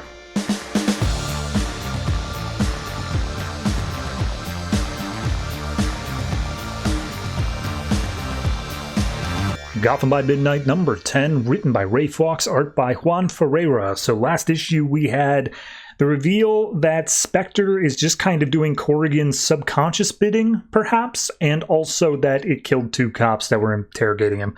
So this one picks up with other cops coming in, seeing him covered in blood. They're like, what happened? Where are the other cops? Is this your blood? Or, oh God, no, it isn't. And so they start freaking out, but they bring him out of the room. We see the investigators who are interrogating Drake. They come out and they check on things, and they're immediately like, oh my God. And they pull out their guns, hold them at gunpoint, because they're like, it's just, whatever you did, you're not going to take another step until we get this sorted. But at that point, as they're starting to intensify a little bit, Corrigan's Spectre starts coming out again, and Drake takes the initiative and says, like, no, get out of here, get down, like, this is not going to be good for you guys. So we cut out and we follow Dr. Tar as he's investigating the Black Flowers, and he muses on whether or not anything he's doing is rational anymore, because it's all just made-up magic stuff anyway. And as he's going to where where Sister Justine died, looking for a way of that, like, she's communicating in some way, because I guess she's related to the Black Flowers, he sees a couple of kids walk by who are talking about, like, singing a song about black flowers and where a woman died. And he's like, oh, that's exactly what I need. What's up? So he follows them, and it turns out there's a shrine that is built to Sister Justine that has a black flower on it. So cut back over to the cops. One of the cops is like, hey, lower your gun. Like, we don't know what happened in there. And it's just like, he killed those cops. That's pretty obvious. And it's like, we don't know for sure what he is yet. So Drake manages to start bringing him out of the police station. Nobody is stopping them, but they're also moving like really slow. So once they get out of the building, she loads him up in the car and it's just like, look, all I ever wanted to be is a cop, and you have ruined that for me, because even if you're right here, even if like this is all something that we need to cover, like no one's gonna believe us. And I was just aiding and abetting our escape. So, like, yeah, I can't be a cop anymore. Thanks a lot, jackass. But she gets in the car, peels out, and the other cops are like, oh, give chase, get a chopper en route. We got to do what we can. So they start chasing down, and they say, look, we have metahuman protocols in place. And they're calling her over the radio saying, we can take care of him. We can get him into a safe place where he can't hurt anybody. But you need to pull the car. Like, give an indication that you're working with us here. And then she just peels around a corner super fast saying, yeah, that ain't going to happen. So she basically probes Corrigan, like, what happened in there? Like, did the vaporize just... or did the Spectre just vaporize some internal affair cops? And he says, I died. Back then, back in the day, I died while I was on the job. God literally spoke to me and said, I'm putting the Spectre in you. And that's what he said it was, a vessel of judgment. But no, that's not what it is. Like, it's me. It was all me. That's what the Spectre says. And Drake gets pissed. Drake is like, no, we've been operating on the faith the whole time that you had this divine thing of what is right and wrong. And now you're saying it was just you the whole time? And he's like, no, regardless, we're still doing good. The midnight shift protects the city. Like, we're still doing good stuff. And she's like, bullshit. That is not at all what we should be doing here. This is some psycho ghost that's inside of you. So we cut back over to Dr. Tar, who sets down his own black flower outside the shrine, and he asks a question like, who built this? What's going on here? And she's like, oh, this is the Nun of the Narrows. You got to leave a gift for her. And so he sets down the black flower, and as they walk away, all of a sudden there's a blinding light. He pulls down like his goggles to examine it, but the kid's like, no. Take this on faith. You got to believe. So he takes them off again, and he gasps, seeing something. I don't think we ever see what it is. So we continue on with the chase. They're peeling through town, helicopters overhead. We get the bit where she pulls around a corner real quick, red light comes on, and a family with the strollers crossing the crosswalk. So she has to make a split-second decision to peel down into an alleyway. They're still giving chase, and finally... they've got to blockade a police car. So she throws it in reverse to get out of there. And she's like, I'm not going to ram into innocent cops just to save your ass. Like, whatever's going to happen here, like, we got to figure this out without hurting innocent people. And he's like, well, if we let them take us in, then this whole city is doomed. You already know that we're the only ones standing in the way of it. So at that point, she drives up onto the I'm going to call it Gotham Bridge, just a big-ass bridge. And she's like, well, what do you expect to do then? Where does this end? What happens?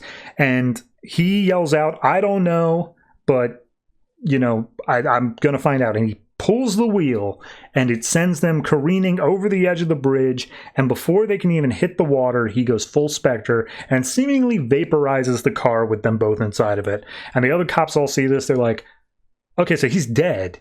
Like, they're all dead. There's just tons of debris down there, nothing bigger than a tire. Like, there's no way they survived that. And that was who we were looking for. So we zoom out of the city. We see the cops are still talking about that, saying, oh, good riddance for the midnight shift. We're better off without them.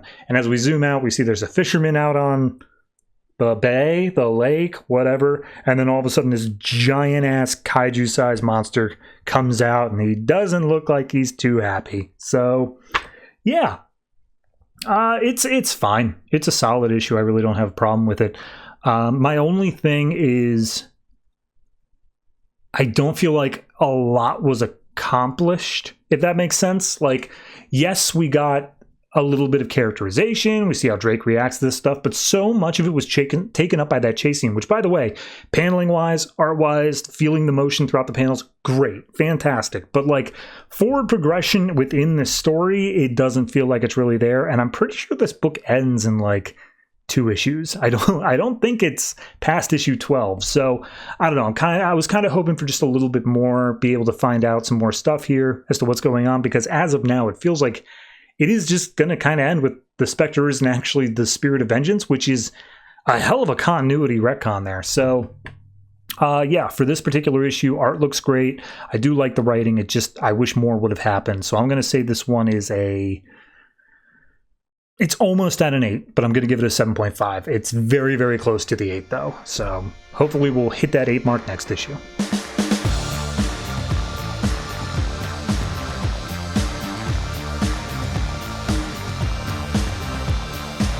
Deathstroke number 11, written by Tony S. Daniel and James Bonney, art by Tyler Kirkham. So last issue wrapped up the entirety of the God Killer arc. That was just totally done, and it ended with Deathstroke plucking out his own eye as payment to the gods or whatever. So this issue we pick up with Belle Reve, which has been relocated to underneath a post office, or that's its like cover story or whatever else like that, and Deathstroke is paragliding in.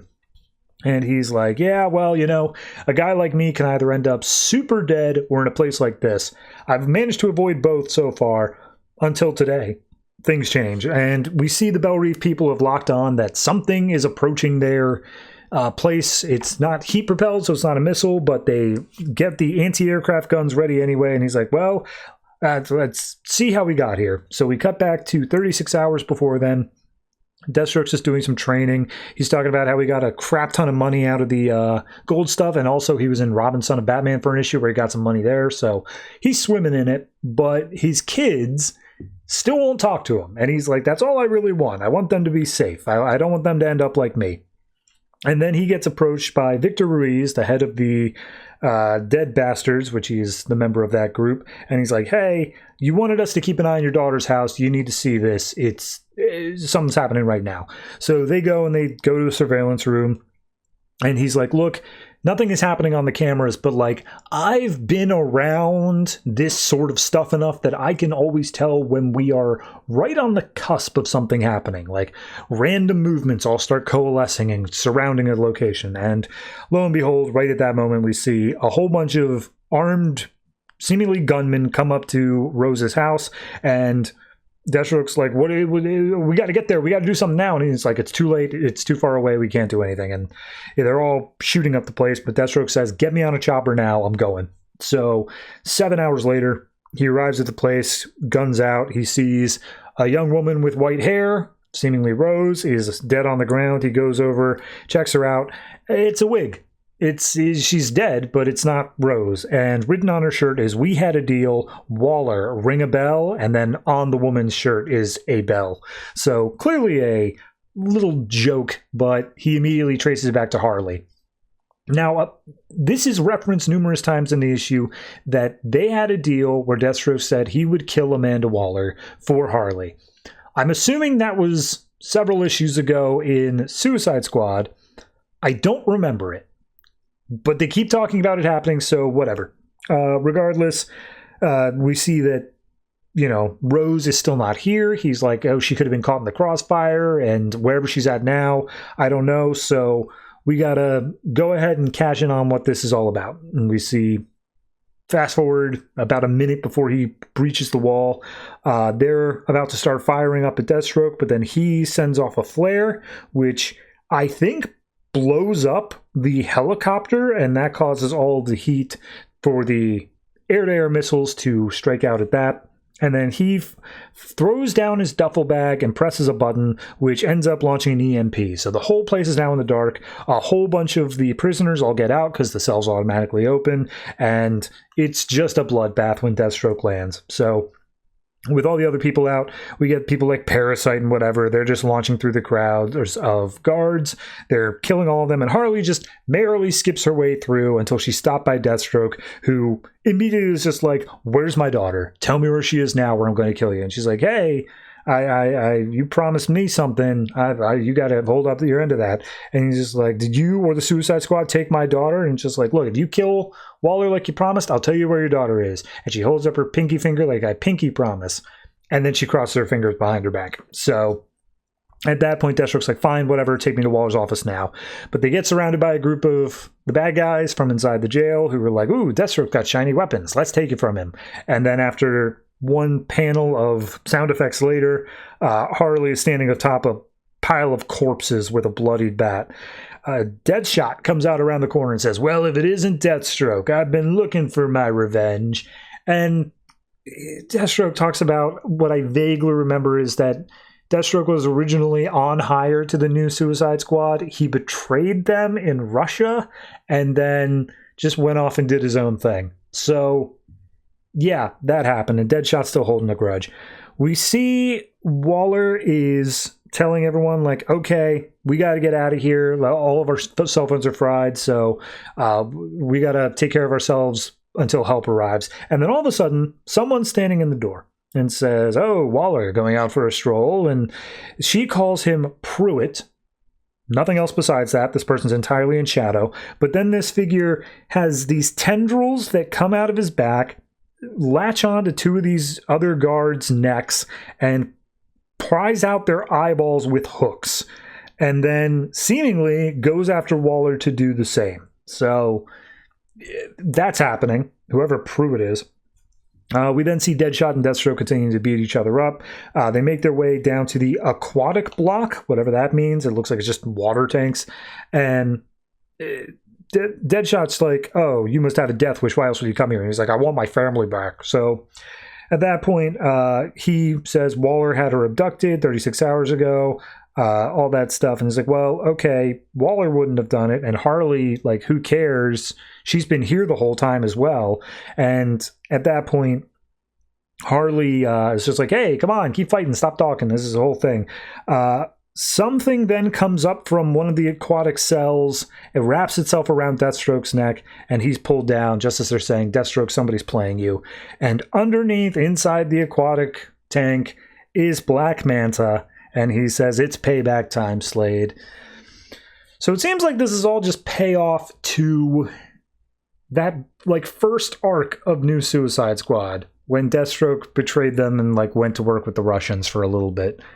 I completely forgot about that storyline, like 100%. Nice to see it's paying off somewhere, but, like, yeah, damn, that didn't amount to anything for the longest time. No, I mean, it's weird because while this is working within the confines of, like, this was previously what happened in the new Suicide Squad, it also does not fit what's actually happening in the new Suicide Squad right now, like what is currently the status quo. So it's this weird thing where it's dated but also is, like, out of continuity simultaneously. I don't know. I don't expect everything to line up, especially when it comes down to Suicide Squad, because, like, God, the team's constantly rotating. It's always doing weird things. But this feels especially weird because it's literally like the same week where there's a massive status quo change over in Suicide Squad, and Deathstroke just didn't get the memo. So beyond that, the book's okay. Art-wise, it looks fine. It just feels like setup of just, oh, we want Deathstroke to be back with the Suicide Squad, but in the Deathstroke book instead. We want him to take lead. So I'll say it's I don't know, low 7. It's not getting up to the 7.5 for me. It's good. It ain't great. It just feels like another Suicide Squad book where whenever they show up in someone else's book, they just stick around for an issue or two, they get to be a nuisance, and then we move on.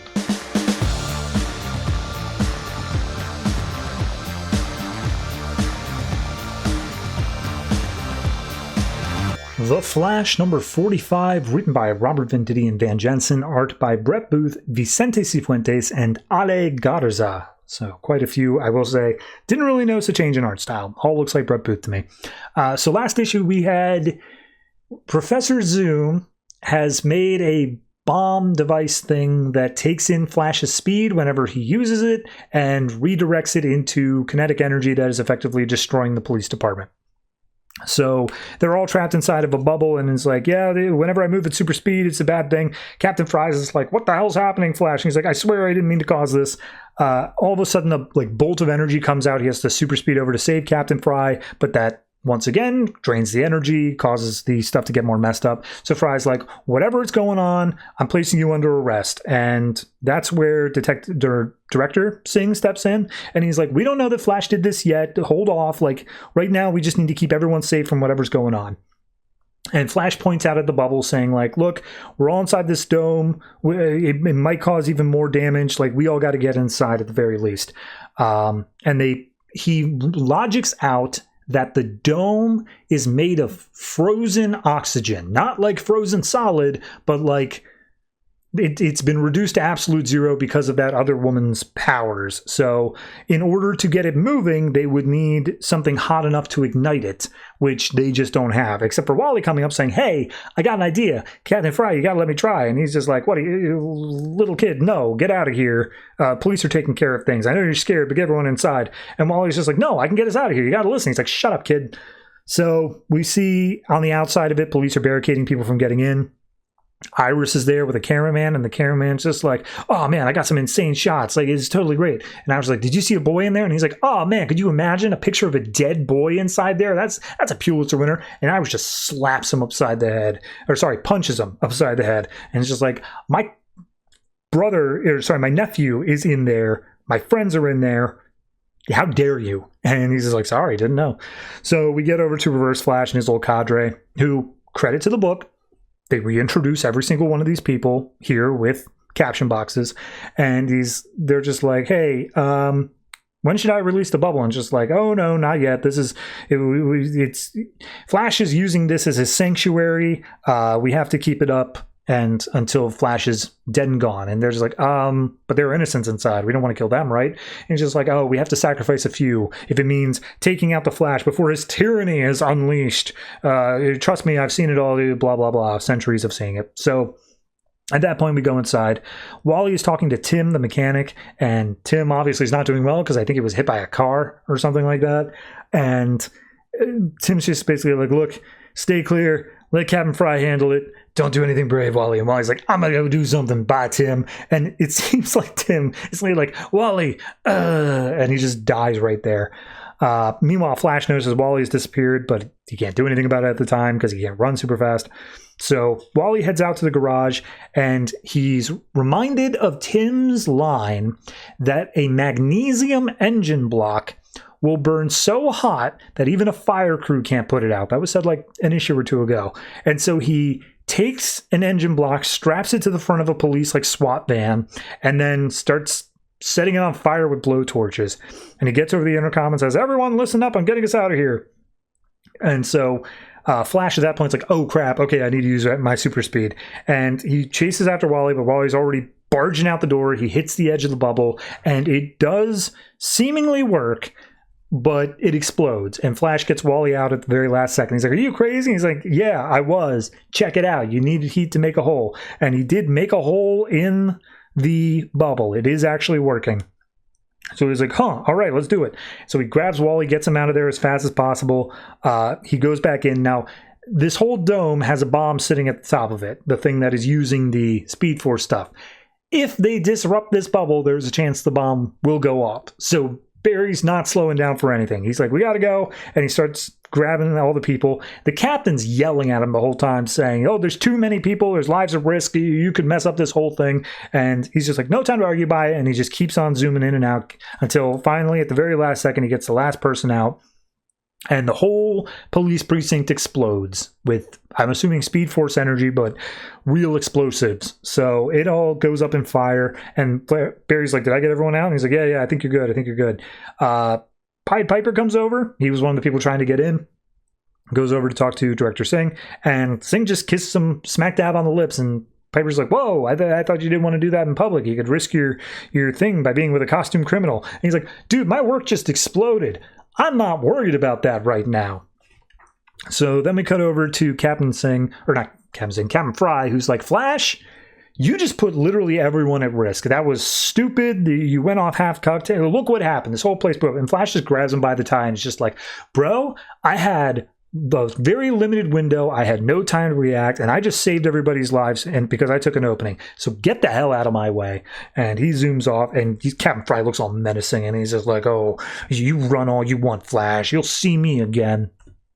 So we go to Professor Zoom's tower. Turns out he's got a secret door that he's keeping Henry Allen in, and Henry's working on a special glove that's designed by Zoom specifications where the power is in the blood. I don't know what that means, but he's made a Freddy Krueger glove, and he's like, yep, all you got to do is like stab someone with the needles and then pull it out, and then it will pull the charge into your blood. And Henry immediately lunges towards Zoom. He's just like this. And then Zoom freezes time, and he's like, Henry, Jesus, man, I didn't think you had any fight left in you, but fair enough. And he just bats Henry away, starts time again. And Henry's like, why are you doing it? You've already ruined my whole life. Why are you doing this to me? And he's like, oh, don't you understand, Henry? I picked you because of your knowledge of blood. I knew that I would need you at this specific step someday in the future. And yes, I've controlled everything this whole time. So now you will help me build this thing to drain Flash of his powers, and I will add it to my own. And then standing inside the door is one of his gang, Miguel, the one who keeps him young, is like, oh, okay. So all this was bullshit. Like, you just wanted to drain the Flash's powers and use it for yourself. You don't even care about it. You're like, fair enough. I probably should have seen this one coming. You seem very evil most of the time. And he's like, I always hated having you around. Like, I had to have you around to keep me young until the time where I could finally, like, you know, get back here to where Flash is. So, like, I needed you, but, like, I hated having to rely on you. But now I don't need to anymore. And he just blows her up. He uses the whatever blood-sucking powers or whatever, and he's like, yep, all of your abilities I just used as my sheep to get to where I am now, and I am now just culling the herd. And he stands up, and he's like, and now your power is mine, and I will claim all the other powers too, and then I will be a god. And that's the issue. Zoom wants to be a god. Fair enough. Did I miss something with the glove thing? I feel like that came out of nowhere, where all of a sudden it's just like, Henry, I need you to build me a Freddy Krueger glove. And it's like, oh, okay, I guess I'll do that, because whatever. I knew that, like, Henry was being forced to work for Thawne at this point, but, like, did we ever mention the glove? That's just come out, and they was talking about, like, how the powers are in the blood as well. When did that come in? I don't know. I feel like I just missed something. Maybe it was mentioned, maybe it hasn't, but it came out of nowhere for me. I know the Captain Fry stuff is probably setting up a future arc. It's probably setting up whatever the next arc is going to be. It's fine. It does just feel very out of character for Fry, though. Like, I don't know. I always took him to be maybe not like a kindly mentor, but at the very least, he felt ambiguous towards Flash, like ambivalent. I don't know. Having him just come down here and be like, oh, you could have killed all those people, but you didn't. You saved them, but, like, you could have. Like, that just feels out of character for me. Beyond that, it's fine enough issue. Art's for me, but I'm going to say it is I'm going to say 6.5. I don't think it quite cracks a 7, but it's fine. It's an okay issue at the very best.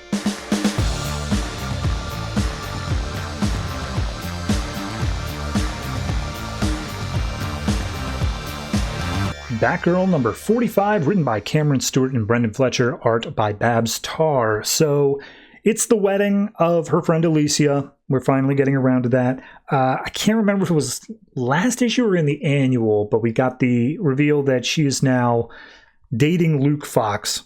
So that's a thing that's happening. And we see that she is basically on maid of honor duty times like 30. She's in total control. Someone has a lipstick stain on their dress. She's got a kit with a stain remover. Someone lost the backing to their earring. She's got 5 spares. All this stuff happens, and she's totally on top of it. And then in walks Alicia wearing her bridal gown, and she's like, oh my God, you look stunning. You're amazing. And Alicia's like, I couldn't do this without you, Babs. And they share an emotional moment. And then she's like, okay, I got to go talk to Luke. I got to deal with that real quick. So let me just go check in on him. So she goes out, and he's in some random changing room, whatever like that, trying to fix his bow tie. And as she walks in, she's just like, oh, all right, well, don't disappear like that on me. I need to know where you are because in that backpack is the ring. So just to make sure that there's no further problems, I'm going to take the ring out of the backpack, put a little thread on it, and put it around my neck. There you go. Now it's safe. We can't possibly lose it. So she comes up behind him, starts tying the bow tie, and it's a cute, flirty moment. They get close to each other. They start going in to share a kiss, and then all of a sudden, someone clears their throat from inside the room. And standing inside the window is Dick Grayson. And immediately, Babs is like, what are you doing here? And Luke is like, I thought you were dead, man. Like, what is going on here? And Grayson's like, oh, and I'm sorry, who are you? And she introduces like, oh, this is Luke Fawkes, son of Lucius Fawkes, also my date. And, there's a little bit of a rivalry going on there. And I guess they also officially have her call him her boyfriend. So that's happening. At that point, Luke calls out Grayson like, hey, my dad took your death really hard. It sucks that you are actually alive and he had to go through all that. And Grayson's like, yeah, I'm hearing that across the board. Don't worry, I'll work it out with them. But Babs, right now, I need to talk to you outside. Can you follow me? And she's like, what? No, I'm at my best friend's wedding. Like, I can't just go. And he's like, I promise you it won't take long, just a minute. So Babs looks conflicted. She turns to Luke and says, look, we have a history. This isn't me ditching you. I'm going to go see what he has to say, okay? And so she gives him a kiss on the cheek, and Grayson goes like, oh. And then they head out the window. And Luke, in a fit of rage, undoes his bow tie. So we go up to the roof, and Babs just starts laying into him, just like, how dare you? I can't believe you disrupt today of all days. And he just puts a finger to her mouth and says, if you just be quiet for a second, I could explain. And she swats him away. He does it again, and then she flips him over her back. And they share a little, like, look at each other like, I mean, this is kind of fun, right? But then she's like, no, I'm going back inside. I'm not doing this. And that's when Grayson holds up the necklace with the ring on it, saying, aren't you going to need this? And she immediately snaps and says, I swear to God, man. And he dives off the building, and she's like, I'm wearing my dress. I can't get it dirty. Guess I got to change into my Batgirl costume. So she changes, start swinging rooftop to rooftop. They go through some random guy's apartment, just kicking through the window, and finally it stops at a different rooftop, and Grayson's like, all right, here you go, you got it, fine. Hey, why don't you take a look down off the thing right here? Did you notice this is the same location that I got caught trying to fight Killer Moth? I thought I could do it alone without Batman getting involved. I got caught, and you had to come in and save me. And we see the flashback of where she's kicking ass, and apparently that's the moment that Dick was like, hubba hubba, I'm in love. You really made an impression on me. And so he pulls her in close and just like, look, my life right now is insane, but I need to know that there's something I can always come back to. Someone I can always come back to. And she's basically leaning in. It looks like they're close to kissing. And then she says, no, you can't just do this. Like, you understand what you just did, like right now.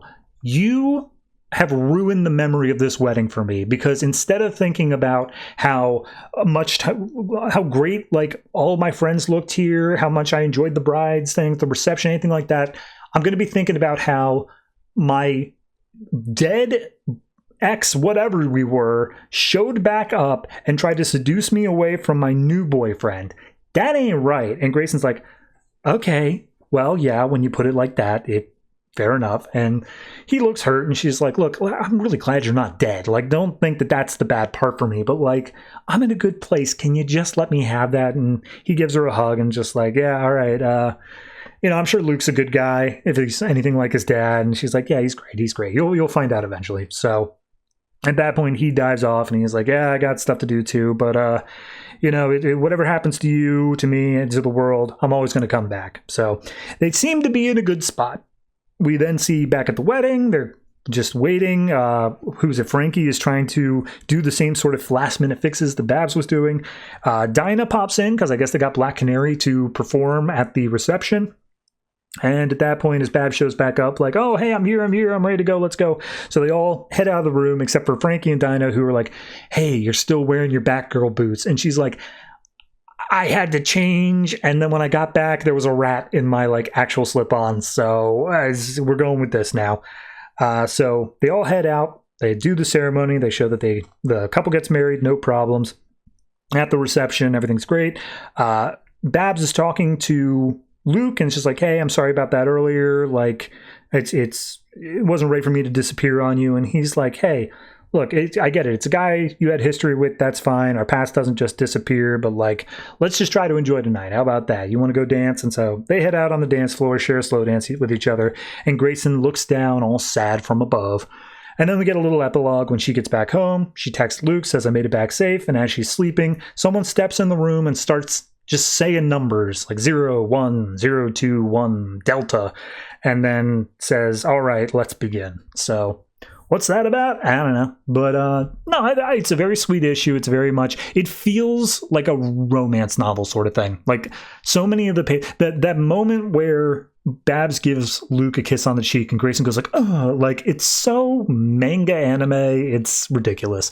And that might be a turnoff for some people. For me, it wasn't, it's part of the style. It's part of what it's actually going for. It wants to feel that conflicted lover sort of thing, not this is a fight book. So yeah, I think I'm going to say this one is, I'm going to say just a flat 7. And that is strictly because that issue of Grayson where he showed up and they had their bit there,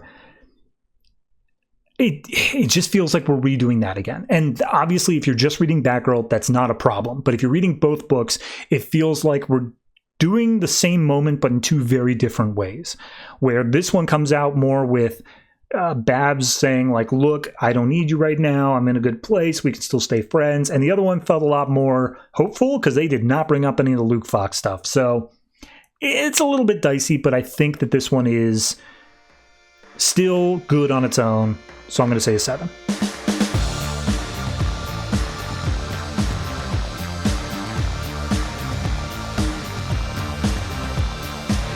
Justice League 3001, number 5, written by Keith Giffen and J.M. DeMatteis, art by Howard Porter. So, last issue, I don't even know. I think it was the Mirror Master stuff. Maybe that was an annual. No, it wouldn't have been annual. Either way, doesn't really matter. This issue picks up with Guy Gardner, who, for reminders to the audience, was resurrected in 3001 in a woman's body because it comes up, and is roommates with someone from the Starro Collective, which is apparently unfamiliar with human stuff and therefore spends way too long in the math room trying to figure out how the 3 seashells work or whatever.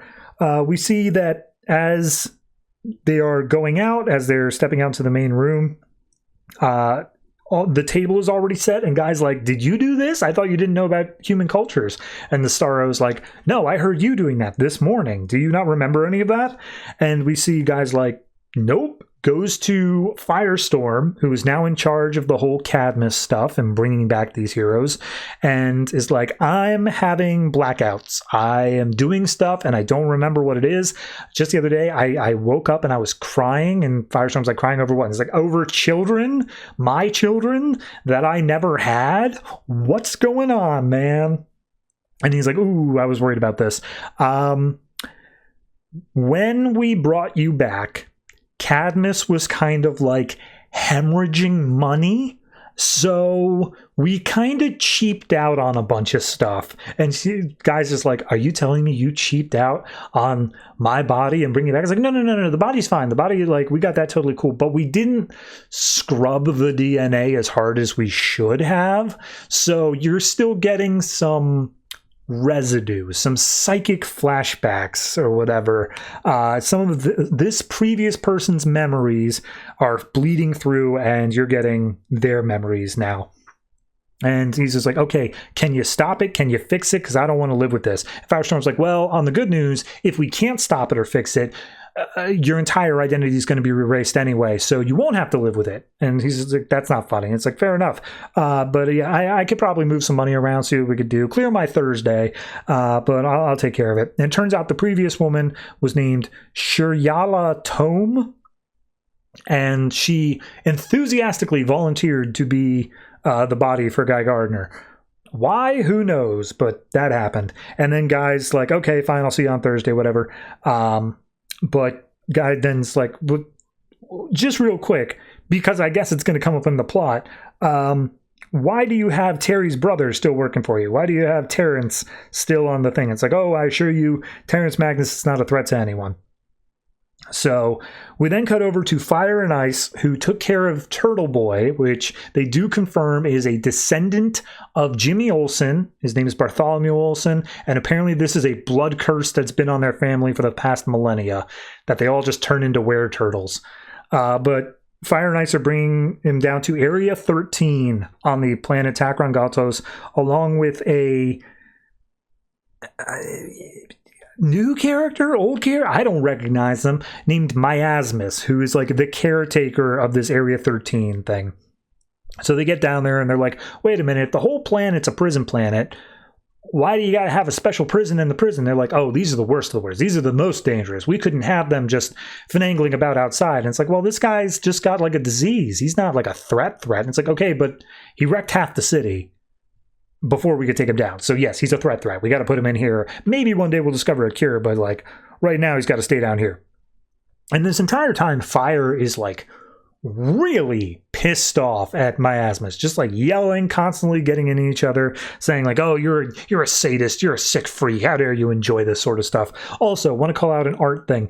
Every single other person that's like trapped in cryogenic tubes down in Area 13, they are all homages to Marvel heroes.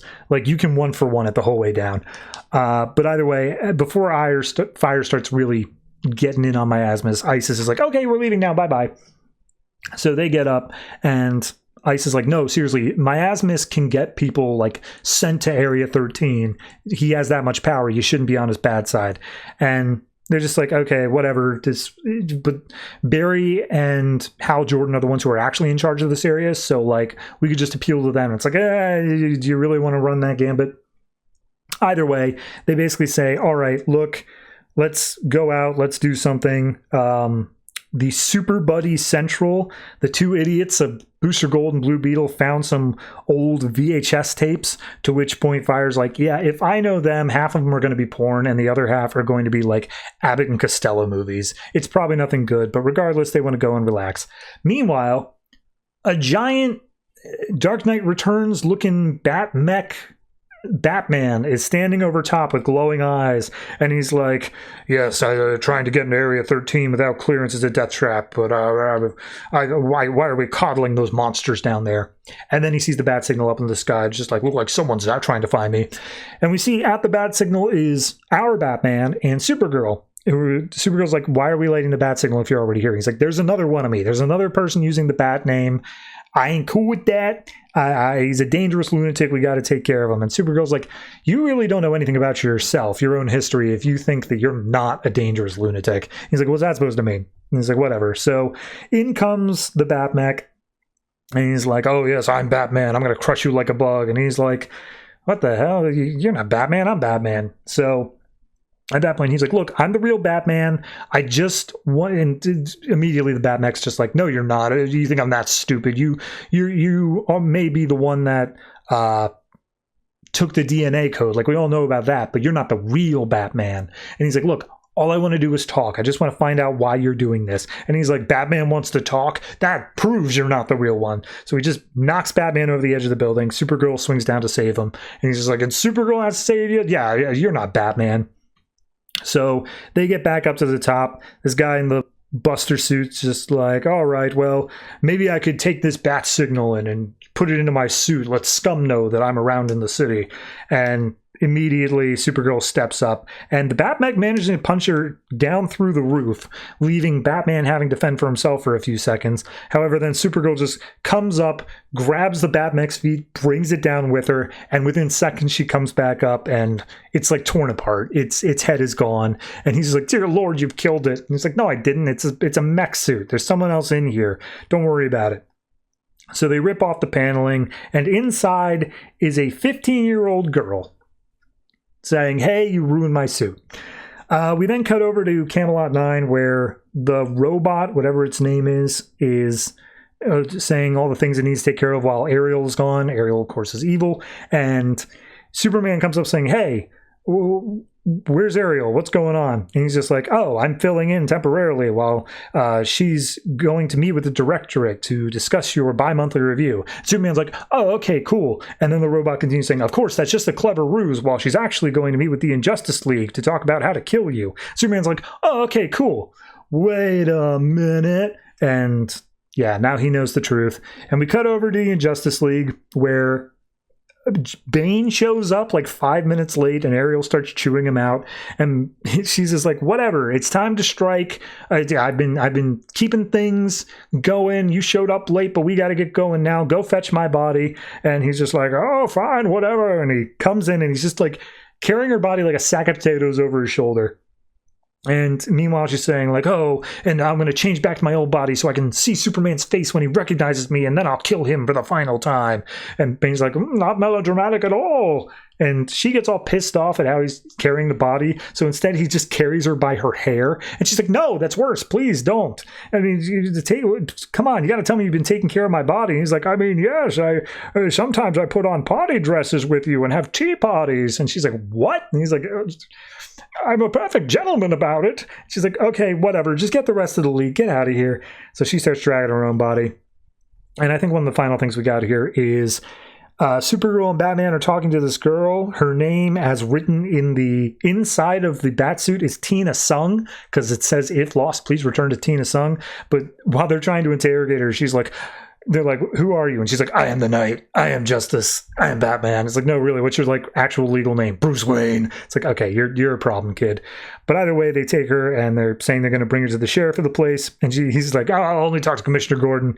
And then we see future version of Harley Quinn is like, oh, she's found other playmates. I thought she was only hanging out with me. I have no choice but to slaughter them all. So that's a thing. And then we get a one-page short comic of very like chibi versions of Wonder Woman and Flash, Terry the Flash. Diana's nursing a headache. Terry comes in yelling, saying, hey, I checked our horoscopes against each other and says we're going to be best friends forever. Our moon signs and sun signs perfectly align. And then Wonder Woman hits her over the head with a chair and then goes back to the bar for more drinks. Yay! No, I mean, it's okay. It's got like 17 things going on. Everything moves forward an inch.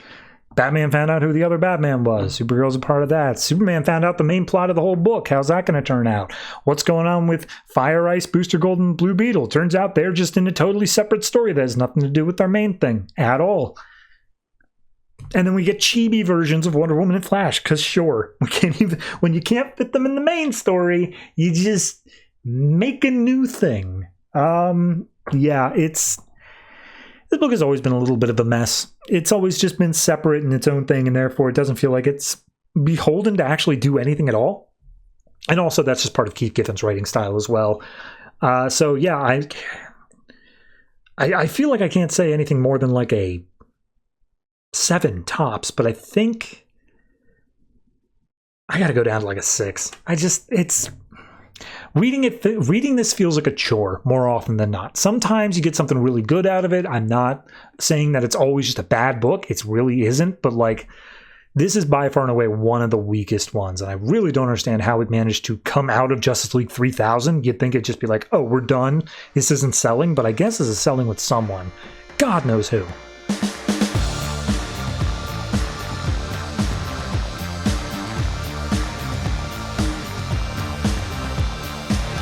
All-Stars Section 8, number 5, written by Garth Ennis, art by John McCrae. So last issue, Six-Pack had a little moment of crisis when he thought he heard Wonder Woman say the name Sydney, which just made him freak out for a second. This issue is an introspective something or another, where Six-Pack is passed out on the floor of Noonan's, and the name Sydney's just chanting, and finally he comes to, and there's a voice talking to him, and the voice is very, I'm going to say Shaft.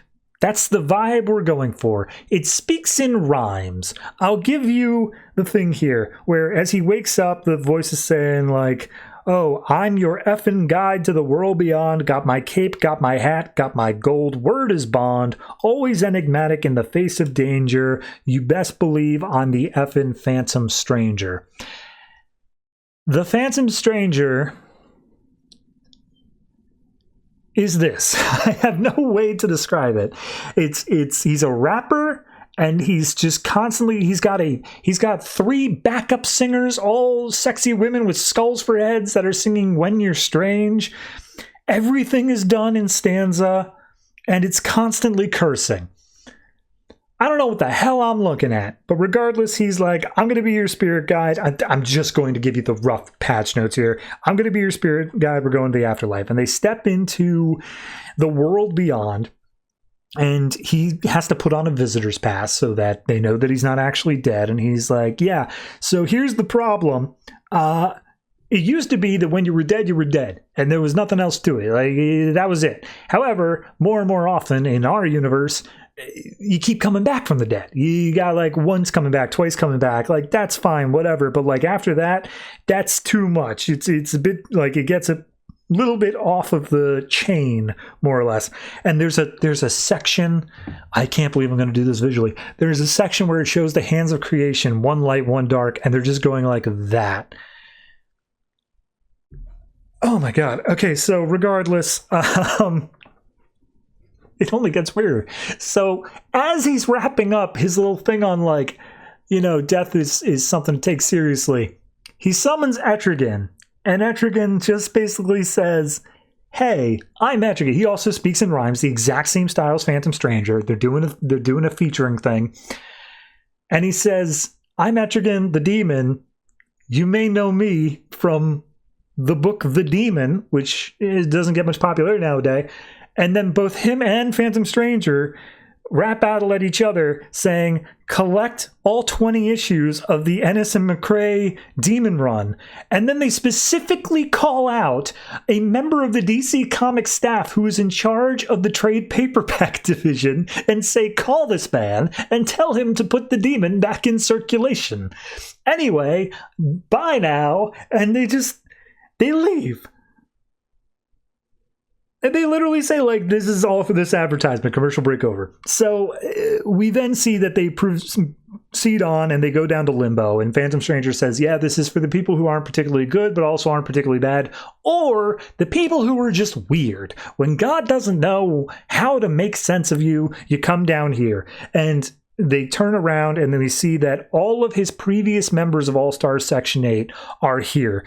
Defenestrator, Jean de Baton, Flem Gem, Shakes, and Friendly Fire.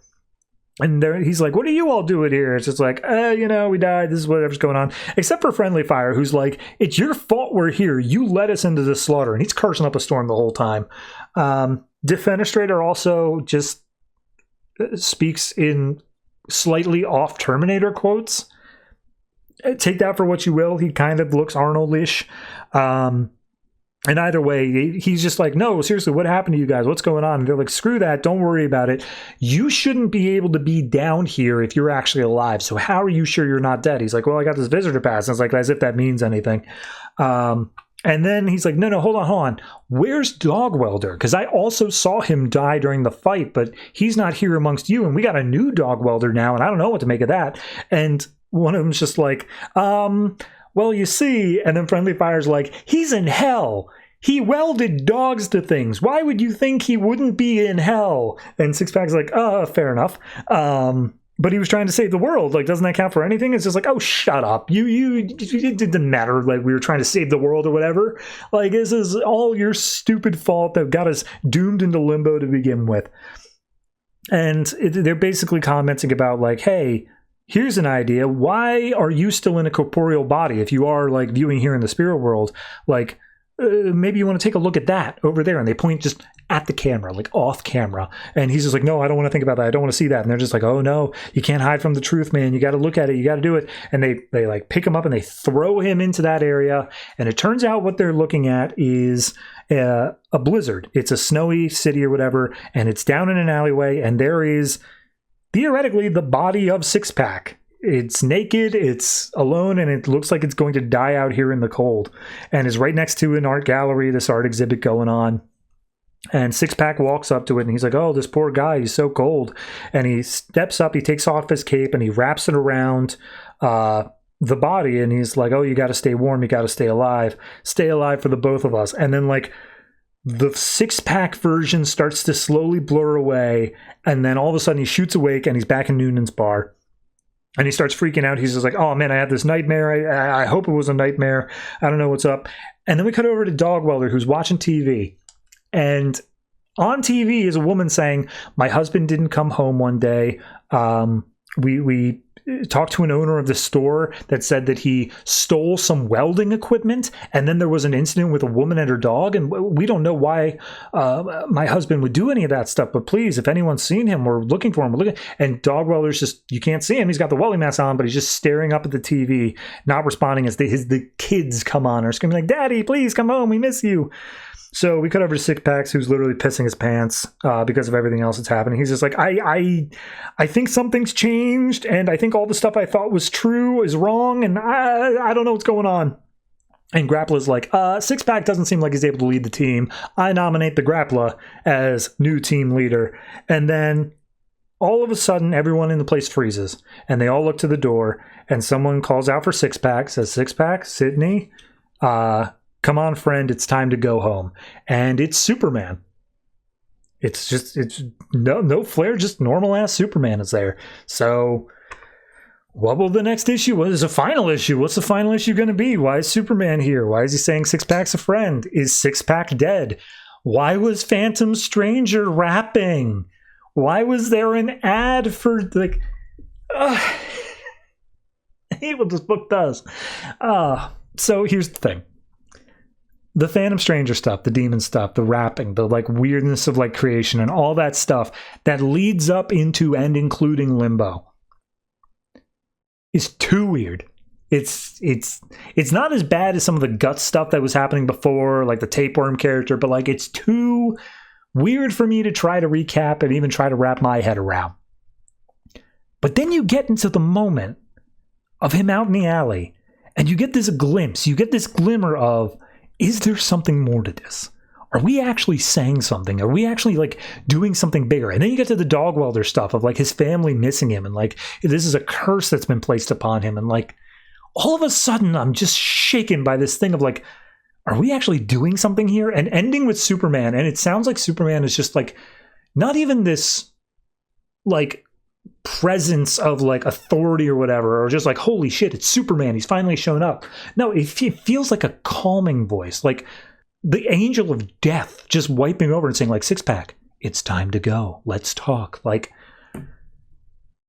I don't know what even to think of this book anymore, man. It's so weird. It's not worth the 4 issues to get to this point. I'll say that much. But like, if you start on this issue, or like you were really into like the Hitman stuff or something, well, if you're into the Hitman stuff, you probably like the rest of it. But regardless, I got to give this one like, strangely enough, like an 8. I know it sounds weird, but like it got me thinking. And that's something I never expected from this book. I expected this book to just be like, haha, look at the funny, gross stuff over and over again. But no, it's actually doing something, and that's the weirdest part to me. So yeah, 8.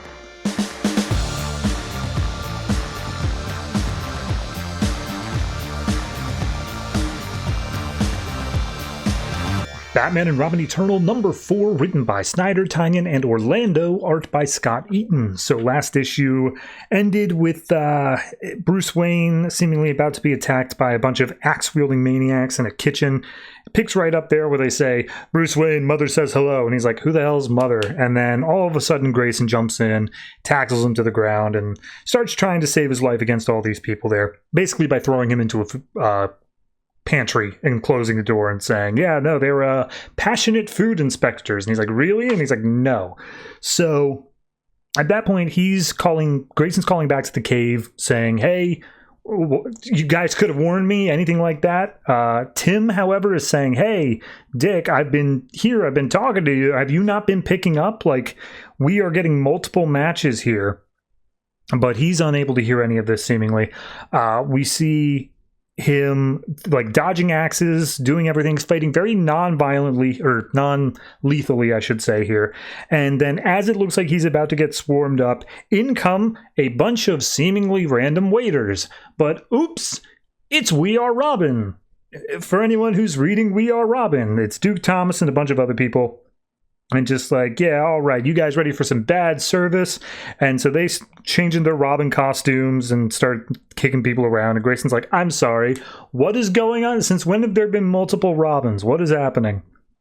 So more of the fight continues. Grayson tells Wayne to stay down. And he's like, wait a minute, I recognize that voice. You came to visit me over in your own book. And he's like, yeah, whatever, don't worry about it. So at that point, a text comes in, and it says, and it's to the We Are Robin people, saying a friendly is en route, and in comes Barbara Gordon, Batgirl. And she's like, hey, all right, everyone, you ready for some fun? And she pulls out a flashbang gun. It just seems like a big flashlight, but Duke calls an audible, telling all the We Are Robin people to close their eyes. So she blinds all the bad guys and just like, all right, well, here's an opening, let's take it. So they start fighting against all the people who are wielding axes, basically taking them all out, no problem. And Grayson comes back in the room just being like, oh, hey, Barbara, you're here. And this apparently takes place just or reasonably after the Batgirl number 45, which came out the same week. It's basically saying, hey, we had some words in that issue, and like, maybe we like shouldn't work right now. Do you think you can watch Bruce while I go out and figure out other stuff? And she's like, bro, this is my job. Like, I'm not going to worry about our personal stuff. We're fine. Don't worry about it. So at that point, the We Are Robin guys are like, no, we'll take care of Bruce Wayne. We're more than capable of doing that. Plus, he's the whole reason we were here in the first place, because we were keeping an eye on him. We know some suspicious stuff going on. And who are you to say that we can't do that? And Grayson steps up and is just like, I'm the first Robin. Shut your trap. You better know what you're getting into. You're going to make some enemies. And it's like, sounds good to us. That means we're doing the right thing. So we cut back over to the Batcave, and we have Harper is following Cassandra as she's Harper says trying to find the exit, but it seems like Cassandra knows exactly what she's doing. And Harper basically says, hey, Grayson told us to stay put, turn around. I've got a huge taser gun that I will not be afraid to use on you. And she just keeps walking, and Harper just doesn't pull the trigger. Cassandra eventually points down a hallway. Spoiler, who's still in the back area, is like, hey, Harper, did you get her? Like, Zapper, what are you doing? And Harper's like, well, I'm thinking that she might be on the up and up, so I'm going to give her a chance. And so Harper just follows Cassandra down this random tunnel, and immediately Stephanie's just like, God damn it, why does no one ever listen to me? So we see later on in downtown Gotham, Grayson meets up with Bruce wearing the Hypnos text so no one can see his face. And he's like, do I have a concussion? Like, what is going on? Why can't I focus on your face? And Grayson's like, don't worry about it. Just keep what happened that night private. We don't want the police in on this. We just want to, I've got some private people working on it. He's like, no problem. It's not the first time someone's attacked me for what old Bruce Wayne used to be. So we then see that eventually Jason and Tim are still hanging around waiting. I think they're talking to Grayson at this point. And Tim's just like, yeah, I couldn't get in. There was a whole thing that was not allowing me to get into your location. It was a data moat, and I'm doing my best, but you know, whatever. And I'll be honest, this page, it's just kind of a mismatch of things here. But Grayson is very critical of Tim, and then Spoiler comes in and says, hey, we lost Harper and Cassandra. They're gone. We don't know what's happened to him. And Tim and Red Hood call out Stephanie, like, why didn't you stop them? And she's like, excuse, I'm the only one who hasn't had proper fight training. And they're like, yeah, we should probably send you home. We don't know why we're doing this here. So Grayson says, hey, look, whatever you guys are doing over there, I'm going to have to go dark. I'm going to explore some stuff on my own. I think I want to see how this pans out. And we see that he arrives at the home of the Drake family. Probably Tim, but there are several Drakes running around in Gotham, so I'm not entirely sure. However, it's all but confirmed by the last page, where as Stephanie and Jason are still arguing about whether or not she could have taken them on, Tim sneaks off into the back, pulls out a holographic cell phone out of his wrist, and says, hello, mother. So Tim Drake is evil. or something like that. No, I mean, it's another fine issue. It's good. Obviously, it makes sense from a Batman and Robin Eternal standpoint that we're going to bring up the We Are Robin kids, but it is weird because the current state that they're in their book, and even like previous issue before this, next issue after this, like none of it fits into a timeline where they can show up at this point. So I'm not entirely sure where we are in that line, but it's a little bit off temporaneously. Beyond that, I mean, everything else is good. I already thought that Harper was going with Cassandra. I don't think we need that clarification, but fine enough to have it. And then, yeah, good to hit on the other stuff that's going on in other books. I like that they called back to Batgirl this week, Grayson several weeks ago. It's doing a good job of keeping the continuity solid. So I'm going to say this one is I'll say a 7.5. Art wasn't my favorite, but it's fine for what it is, and call it there.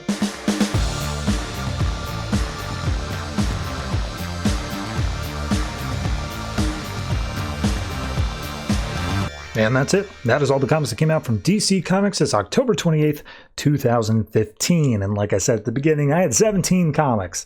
You can see how long this episode is. I'm sure it's long. I haven't edited it yet. In fact, I'm still recording it. So, you know, it's long. Anyway, I'm just going to tell you what's coming out next week and move on to the end of the episode here. Luckily, only 10 comics next week, so should be a fraction of the part of this show. We have, in alphabetical order, Batmite, Detective Comics, Green Arrow, Green Lantern, Harley Quinn / Power Girl, Lobo, Midnighter, 2 one-shots next week, which is Darkseid War The Flash and Darkseid War Superman, and of course our weekly Batman and Robin Eternal. So all that's coming up next week. Be sure to tune in, and if you have anything you'd like to add about any of the comics I talked about this week, last week, and we could all go ahead and put them down in the comment section beneath this YouTube video if that's how you're watching, or if you are listening via some other website.